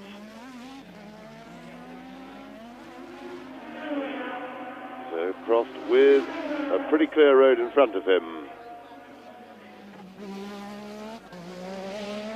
So the 2 McLarens and the 2 Ferraris are the only cars on the same lap still. They've lapped the whole of the rest of the field. And I am going to be keeping a very careful eye on lap times now. The fastest lap so far is that of Ayrton Senna in 1:27.6. But now that Prost has got away from Berger and has a clear track in front of him, we'll be able to see whether he is going to be able to go quicker than Ayrton Senna. If he is, he's not going to be able to go very much quicker, and Ayrton Senna, of course, would be able to respond. But Alain Prost would then hope, teammate though he is, that Ayrton Senna might have perhaps some little problem which would slow him up and enable Prost to close the gap. Now we're going to see this brilliant Frenchman, double world champion, winner of 29 Grand Prix, a record, and scorer of 421.5 points, a record at his very best. He is on now lap 57. There's Ghinzani out of the race yet again. Poor Ghinzani, when he was with Osella, he hardly ever finished. He had a brief time with the Tolman team and very seldom got the Tolman home. Then he went to Ligier with the same problem. Now he's with the Zakspeed team, and that means to say that both the Zakspeeds are out of the race. Well, Schneider never even started, but now Ghinzani walking home, ever cheerful. I suppose he's not unhappy about the fact that he has done some 53 laps, which is actually more than he's usually done. And there we are. Prost is now the fastest on the circuit. So he's having a go. Senna hasn't yet responded, but he doesn't really need to. He's got bags of time. And of course, they're still lapping other cars. Patrese has rejoined. Lost a bit of time in the pits. And he's in 8th place now. So Patrese will be fighting to try and get back into the points after that rather unfortunate experience. And Senna has responded, 26.9. So Senna is new fastest lap for Ayrton Senna, and that must be exactly what it's intended to be, which is very demoralising for Prost. And that was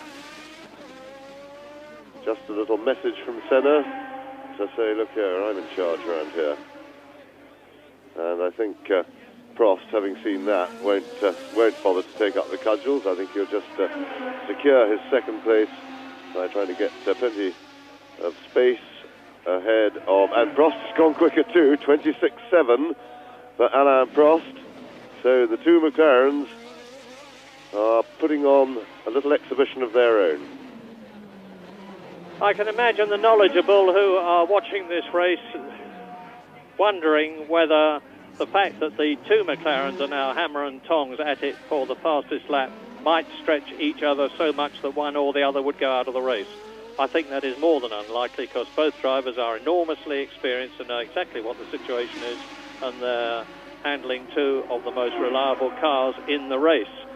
But there is no doubt at all that this superb radio system, which McLaren have between the pit and the radio, will have alerted Ayrton Senna to the fact that Alain Prost is now in 2nd place and putting up fastest laps, and I have equally no doubt that Ayrton Senna, as James said, in putting in that lap at 1:26.9 as he did, would in effect have been saying, try that one for size, Alain, because it just proves that I can go faster if I want to. So now on lap 59, the gap between Ayrton Senna in the lead and Alain Prost is 46 seconds. It was nearly 50 seconds between Ayrton Senna and Gerhard Berger when the Austrian was in 2nd place.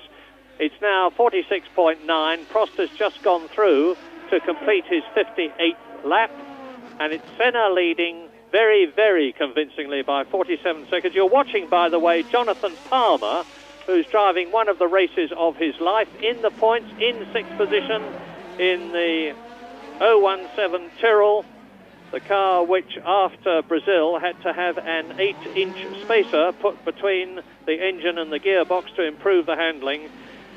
One of the reasons that Julian Bailey failed to qualify, sadly, for Monaco is that he was driving a short wheelbase version of the Tyrrell, which didn't handle as well as Jonathan Palmer's longer wheelbase version.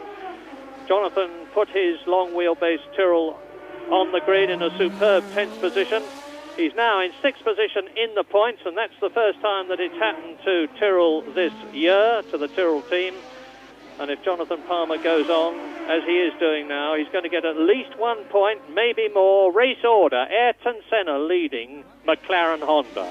Alain Prost 2nd, McLaren Honda. Gerhard Berger in the Ferrari 3rd. His teammate, Michele Alboreto, who, by the way, has only scored 2 points for a 5th place in Brazil thus far this season, is in 4th position. In the Arrows Megatron, Englishman Derek Warwick is 5th, ahead of Englishman Jonathan Palmer, that you're looking at now, in 6th position, with the 4 DFZ smoking a bit as he went round Saint Devos. Let's hope that's not trouble. He's a lap behind, as is Derek Warwick, the 4 cars, the 4 turbo cars. See the smoke coming from Palmer's Tyrrell? And Riccardo Patrese is 2 laps behind the flying McLaren. He is in 7th position. Yannick Dalmas is 8th. Thierry Boutsen is 9th. Nicola Larini soldiering on extremely well in the Osella. 3 laps behind is in 10th position. and in 11th place is Ivan Capelli, albeit 5 laps behind. So they're getting very, very spread out. We'll just have to keep our fingers crossed for Jonathan Palmer, because his car's been smoking for quite some considerable time now, just at certain points, and hopefully it's not a serious problem and not losing enough to get him low on oil.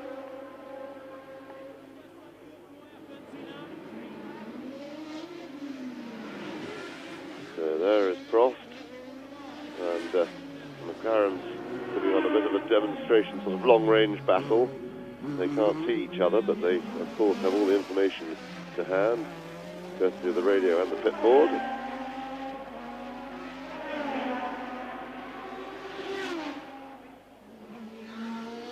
Prost has now lost a fair bit of ground, and I think he's decided not to risk the machinery by a vain chase of Senna.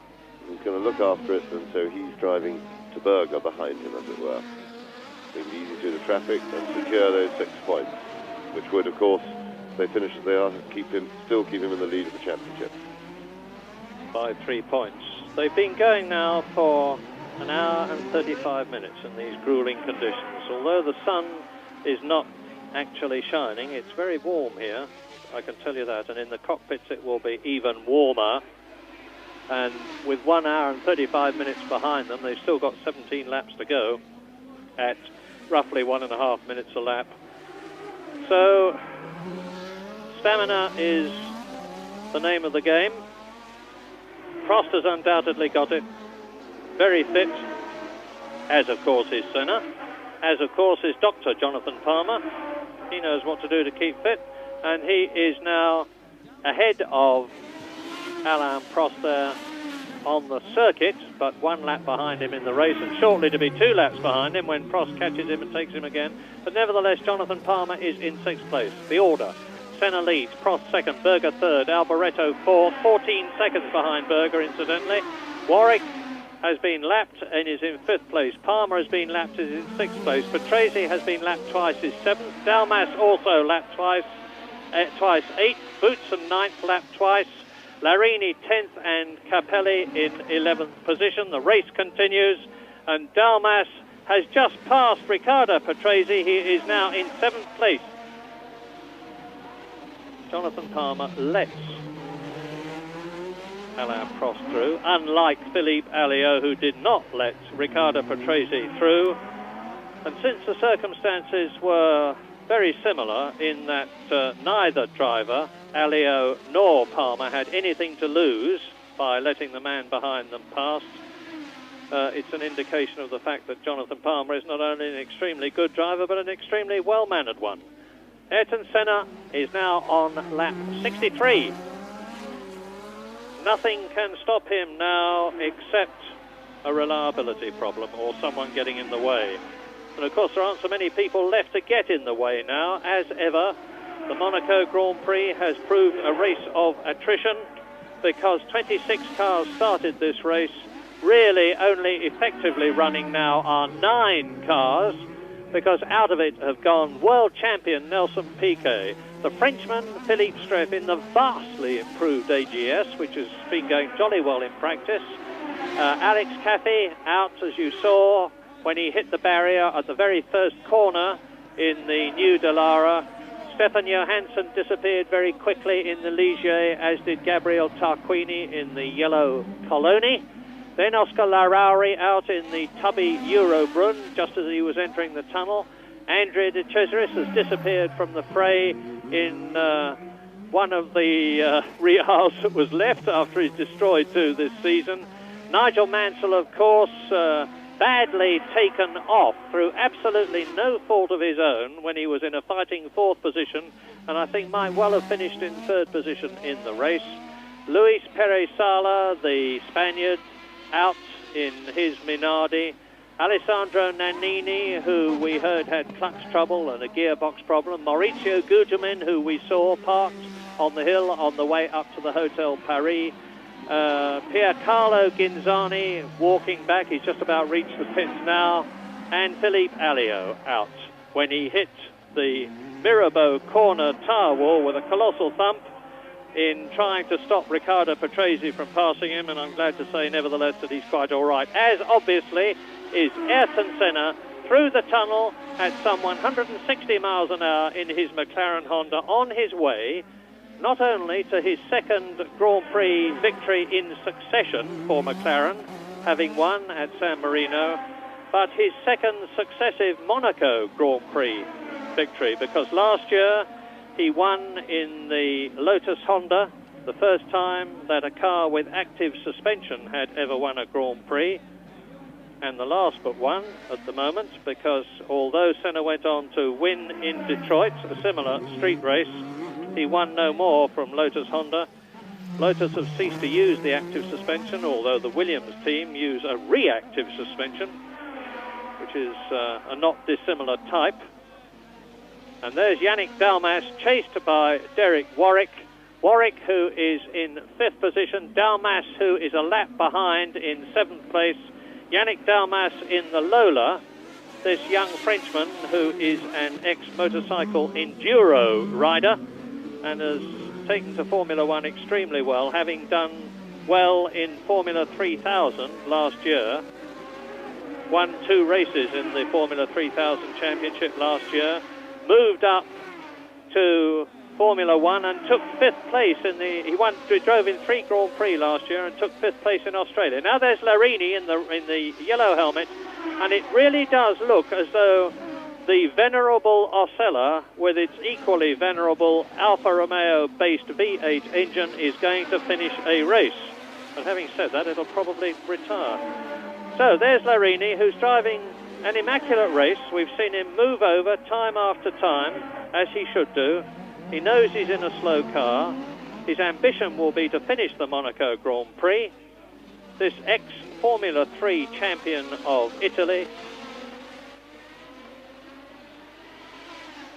failed to finish in Brazil. He was excluded from the San Marino Grand Prix because of a technical infringement of the rules. They've revised the car. Antonio Tomeni, the ex-Ferrari engineer who is now designing for Osella, has made the necessary changes to make the Osella legal. And just as Tyrrell will get a tremendous fillip if Jonathan Palmer finishes where he is now in 6th position, so would the Osella team if Nicola Larini even finished. There's Derek Warwick. He's come good this season, having had a pretty dreadful 1987.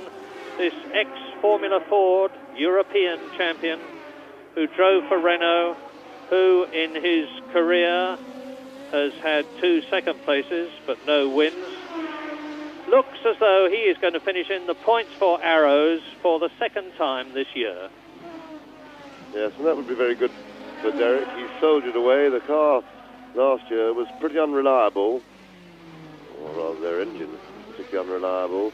But it seems to be a lot better this year, and Derek certainly deserves more success than he's had as yet. So let's keep our fingers crossed that it isn't just today that he can go on and finish, and that the car will continue to do that during the season.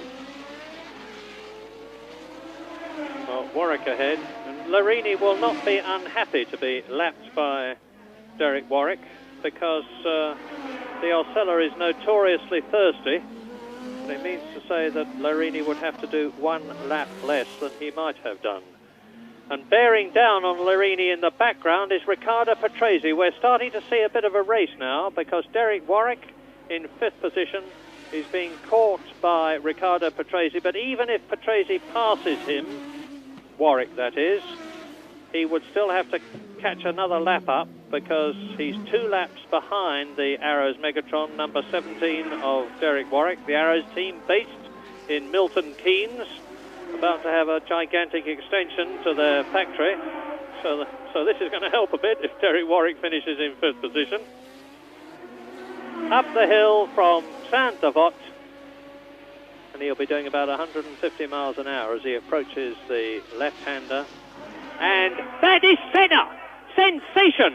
On lap 67, Ayrton Senna goes out of the lead of the Monaco Grand Prix at the Portier. For the second time this year, Brazilian Ayrton Senna is out of a race. He failed in Brazil when he was excluded, having fought his way up to second place. He won at Imola for the San Marino Grand Prix, and now he's lost a win here at Monaco. Well, I hope we get to see what happened. They should hopefully have an action replay, because I can't believe that Senna could have thrown this away. I suspect, my guess would be that something went wrong with the car. He wasn't under any pressure. The weakness of the McLaren this year, if one could call it that, has been the gearbox. But certainly looks as if he'd slithered into trouble there, because you could see the marks on the road from his tyres. Now we do need to see exactly what happened.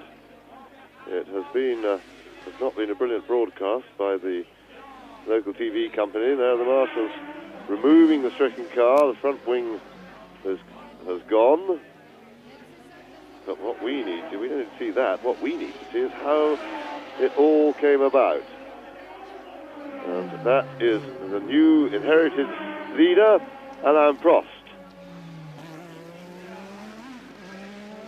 So Prost, now he is some 11 or 12 seconds ahead of Berger, and with a fair bit in hand. So it's all pretty easy for Prost. And look at the amount of oil on his rear wing there, and that's of course from hounding Berger throughout the race. All the vapour and oil and rubber then comes up off the track, and dust and dirt, which then sticks to the oil. So he would have had that all over his visor. But still, we would like to know what happened to Senna. Indeed we would. It was, I can only assume, some kind of an off by the fact that his front wing was totally missing. But what bitter gall for Ayrton Senna, who had driven a faultless race as far as we know. As James has said, we're suffering from the disadvantage of not being able to see what happened to the McLaren. But for whatever reason, Ayrton Senna, having led all the way from the green light to the conclusion of the 66th lap out of 78, is out of the Monaco Grand Prix. And the little Frenchman, Alain Prost, is on his way to his 30th victory. And not only that, but to his 4th Monaco Grand Prix win in 5 years, a quite incredible record. You will have noticed that I've been very careful to say Alain Prost has scored more championship points. I was very careful not to say more world championship points, because some of the points that he scored, 6 of them to be exact, were disallowed, not because of any infringement of technicalities, but simply because of the way the rules are organised. And if he scores 9 points, as he is on his way to doing now, he will have become also not only the most point scorer of all time, but the most world championship points of all time. But there's interest behind, because now the Ferraris are 2nd and 3rd, because Berger is back into the 2nd place that he held for so long. Michele Alboreto is 18 seconds behind Berger, and Berger, by the way, is 12.5 seconds behind Prost, so Prost can't afford to ease up too much. In 4th position now is Derek Warwick, who's therefore on his way to 3 points. Ayrton Senna out of the race altogether. Jonathan Palmer is in 5th place. Yannick Dalmas, for the 2nd time in his career, is on the way to scoring World Championship points, or a World Championship point to be pedantic. But Prost is the man, this cool, calm, tremendously experienced and enormously likeable Frenchman, who I have never heard anybody say a harsh word about. He is ever cheerful, he is ever courteous, he is ever helpful. And to someone in my position, the cooperation that I've always had from Prost is very much appreciated. So you see there are 8 laps to go, and Prost as Senna, oops, that looks like Boutsen to me, who had a puncture incidentally. No, it's not, it's Dalmas, it's Dalmas's car, through into the tunnel, and Dalmas, I remind you, in 6th position. Obviously his tyres are getting a bit worn, or he hit a patch of oil. There he goes, through the new chicane. And the difference there, 14.2 seconds between Prost, the leader, and there is Riccardo Patrese, who has unlapped himself from, I'm sure, an unworried Derek Warwick as Boutsen goes through. And so now let's get up to date with the race positions on this, the 70th lap in this 78-lap race. Alain Prost leads. And by the way, Ayrton Senna still has the fastest lap, 1:26.3, and there is absolutely no need for Alain Prost to extend himself to challenge that. Prost in the lead is 12 seconds ahead of the Ferrari of Gerhard Berger, 31 seconds ahead of the third-placed Ferrari of Michele Alboreto. Fourth is Britain's Derek Warwick in the Arrows Megatron. Fifth, as he was last year and lapped, is Jonathan Palmer. Sixth is Yannick Dalmas, also lapped. Seventh is Riccardo Patrese, now on the same lap as Dalmas and Palmer and catching them.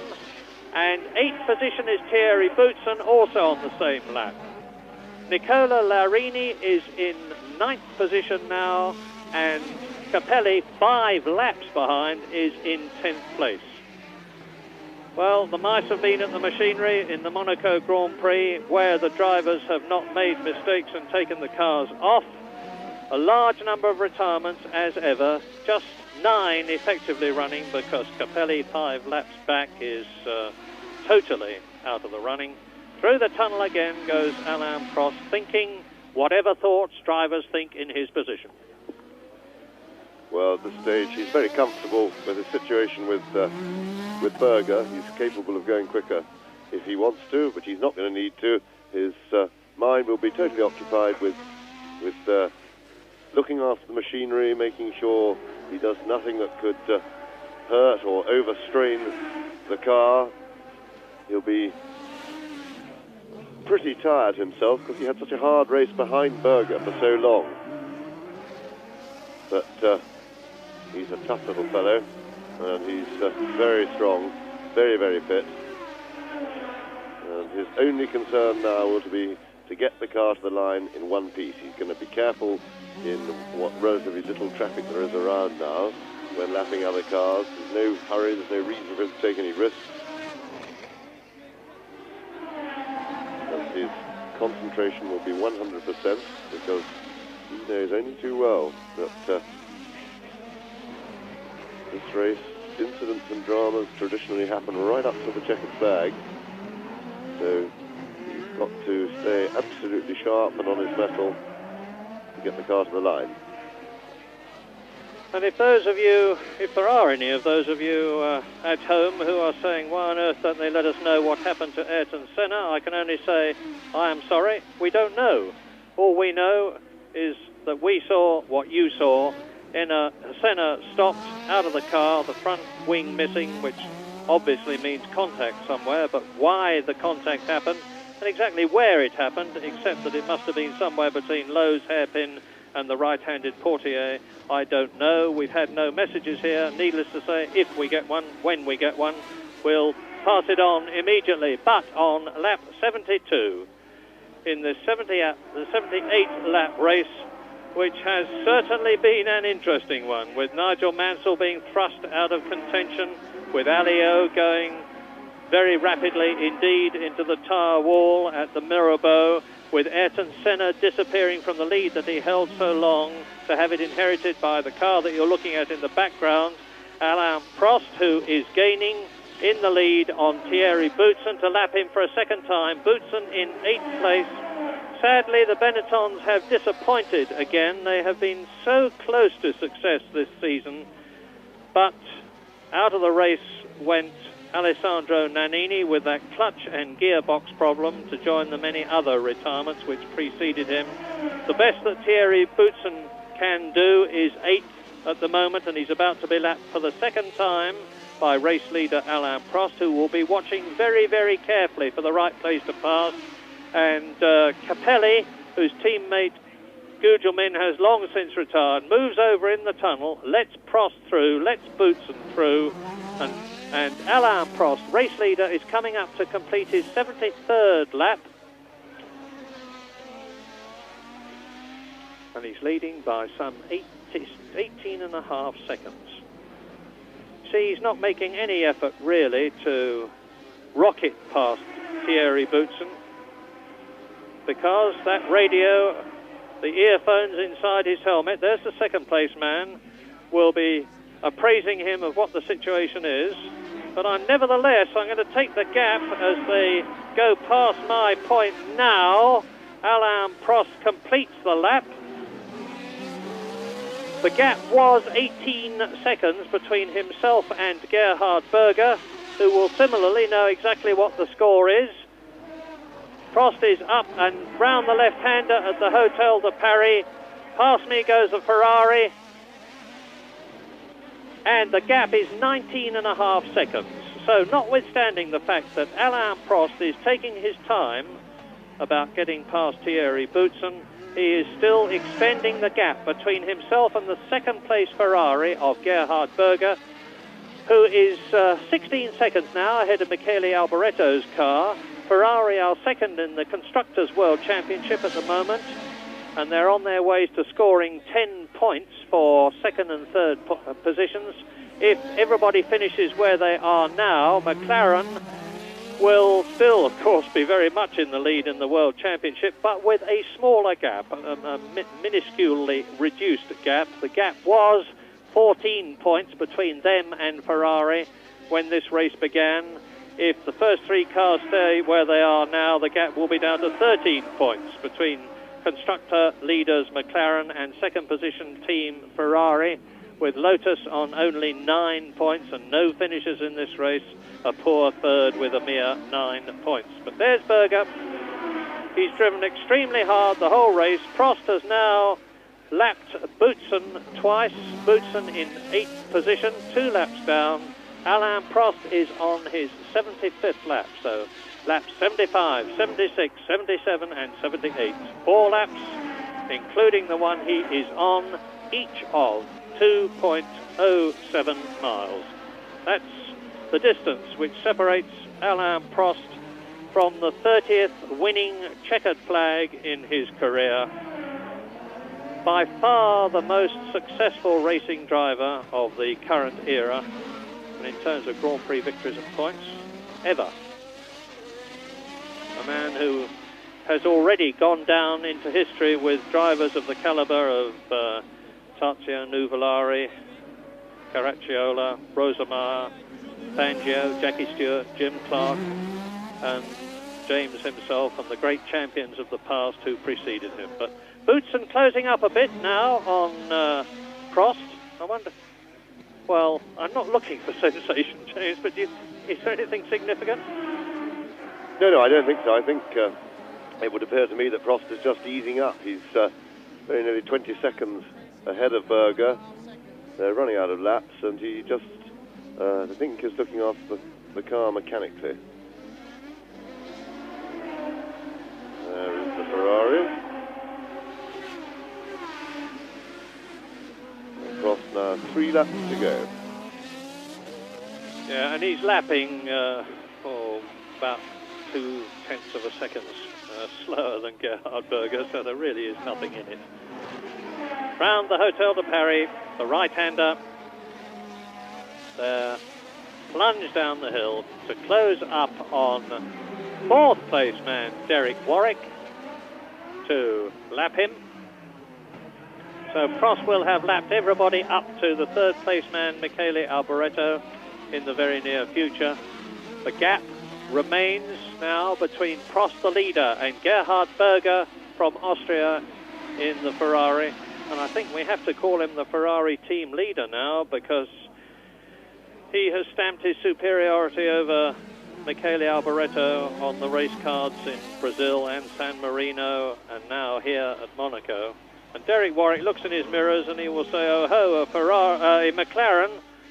So it may well be that Derek, knowing what the situation is, will just move over on the approach to Saint-Devote, which they come to after the right-hand hairpin first gear corner at the cafe, at the restaurant at La Rascasse. That's it in the background now. Is Derek going to move over and let the McLaren through as it completes its 76th lap and starts its last lap but one? Derek does move over. This is the penultimate lap with Alain Prost on his way to a brilliant 4th victory. One has to say, to be honest, an inherited victory, a victory by default of Ayrton Senna for whatever reason, and we still, I'm sorry to say, do not know what that reason is, but nevertheless, the first man to see the checkered flag is the winner, and it shows every sign of being Alain Prost at the present moment. A man who is without peer at getting a car home, and without peer at being able to charge when the need is there. Just remember what he did 2 weeks ago in Imola, when he closed the gap between himself and Ayrton Senna to only 2 or 3 seconds at the close of the race, when he had been much further than that behind the Brazilian. So, but yet again, a win for McLaren. They were in first and second positions on the grid, having dominated practice for Monaco. They won at Brazil with Alain Prost. They won at San Marino with Ayrton Senna. They were second at San Marino with Prost. They're going to win here because Prost has just got to go into place 1, it says there, plus 19.6. There's the board going out to confirm what Prost will know on his headphones after an absolutely, typically superb drive. Yes, I'm sure Prost will have to mark that one down as a lucky win, but they all count, and the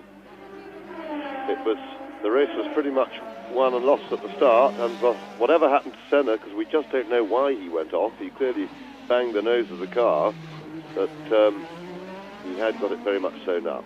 It did demonstrate the battle behind when Prost was trying to get past Berger, took over half the race to do it. It did very clearly show just how impossible overtaking is here at Monte Carlo. So Prost, now a very comfortable drive once he'd dealt with the Ferrari. Senna must be very disappointed because, of course, that gives Prost quite a healthy lead over him in the championship. Yes, Alain Prost into the Tabac. Riccardo Patrese is still going well. Race order just in the closing stages. He's passed Dalmas. Riccardo Patrese has moved up into 6th place on the last lap of this race, because into the last corner of the 1988 Monaco Grand Prix to score his 4th victory here, an absolutely superb achievement, which is recognised by everybody here, goes Alain Prost to win the 1988 Monaco Grand Prix and raise his wins to 30, his points to 430. And in second place will be, because I'm waiting for him to come across the line, and I see him, as you see Prost, to drive up the hill on his victory lap. Gerhard Berger, there he is, finishing second for Ferrari. Ferraris are back, but not back to the very top, but they're very much back in contention, because I wait now for Michele Alboreto as Prost goes into and now out of Casino Square. I see Michele Alboreto. You will see him in a moment. There he was. So Ferrari's second and third. Derek Warwick, of course, has been lapped, so will be in 4th place. Jonathan Palmer, 5th. Riccardo Patrese, 6th, who displaced Yannick Dalmas on the last lap, 7th place. Thierry Boutsen, 2 laps down in 8th position. Nicola Larini, 3 laps down in 9th place. And Ivan Capelli, 6 laps down, will I think be the last to be classified. Only 10 people will have been classified as finishers, and here they are again. Victory for Alain Prost. 2nd, Berger. 3rd, Alboreto. 4th, Derek Warwick. 5th, Jonathan Palmer. 6th, Riccardo Patrese. 7th, Yannick Dalmas. 8th, Thierry Boutsen. 9th, Nicola Larini. And 10th, Ivan Capelli, with a fastest lap for Ayrton Senna in 1 minute 26.3, but that will be poor consolation for having lost 9 World Championship points.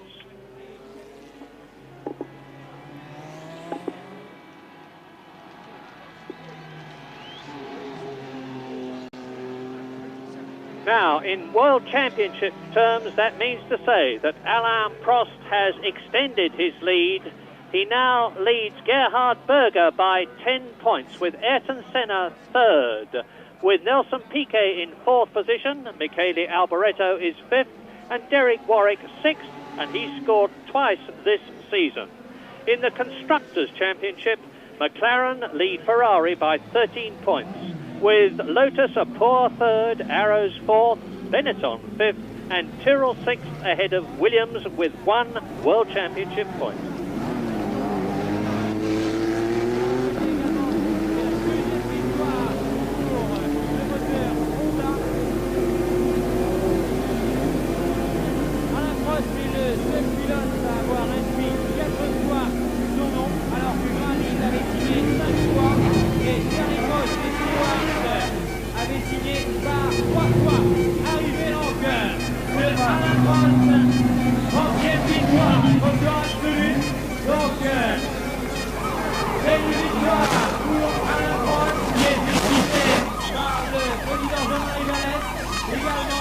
Le président de l'autorité de Monaco, Michel Boéry, pour sa 3e victoire.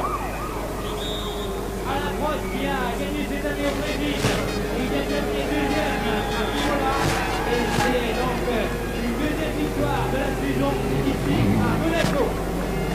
20ª vittoria per Alain Prost, che rimane il leader incontestato della classifica del campionato del mondo 1988, dopo la sua vittoria in Brasile e il suo secondo posto a Imola. Altri 9 punti al suo attivo oggi per la vittoria del 46esimo Gran Premio di Monaco Formula 1 davanti a 2 ottimi ferraristi, Berger e Alboreto. Son appel sérénissime est en train de féliciter pour la 4e fois Alain Prost.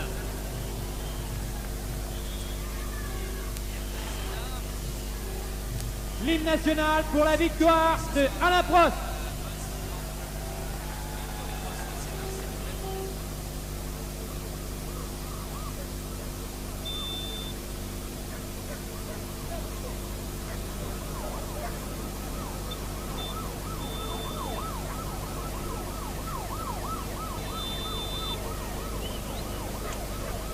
Nous allons attendre dans quelques instants l'arrivée aussi de Gerhard Berger pour la 2e place et de Michele Alboreto pour la 3e.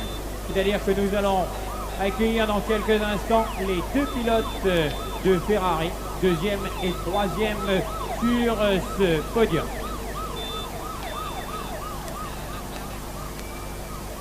Très applaudis aussi les 2 pilotes de Ferrari qui arrivent devant donc la tribune de Princière. Gerhard Berger, che aveva benissimo cominciato quest'anno con il suo secondo posto in Brasile, il suo 5º posto a Imola. Alboreto sta raggiungendo anche lui il podio d'onore con un bellissimo 5º posto anche in Brasile, si ritrova terzo qui nel Principato di Monaco, una pista che conosce molto bene. Féliciter actuellement les 2 pilotes Ferrari avec Alain Prost qui vont recevoir les différentes récompenses pour bien sûr le vainqueur, le 2e et le 3e. Et voici l'hymne national pour le vainqueur.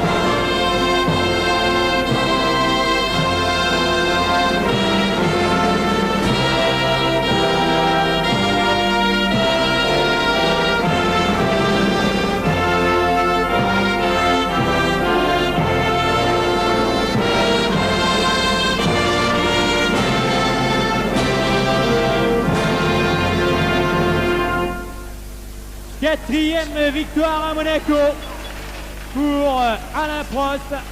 Après 84, 85, 86, c'est 88.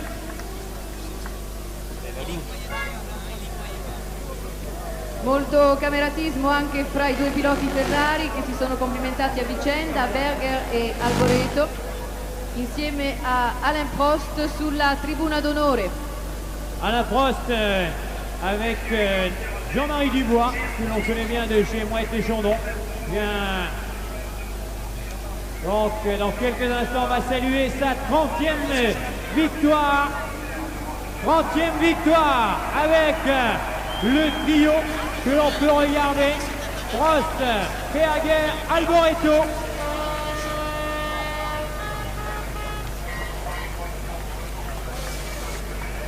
Et également Ron Dennis, l'équipe McLaren, étant évidemment très heureux de cette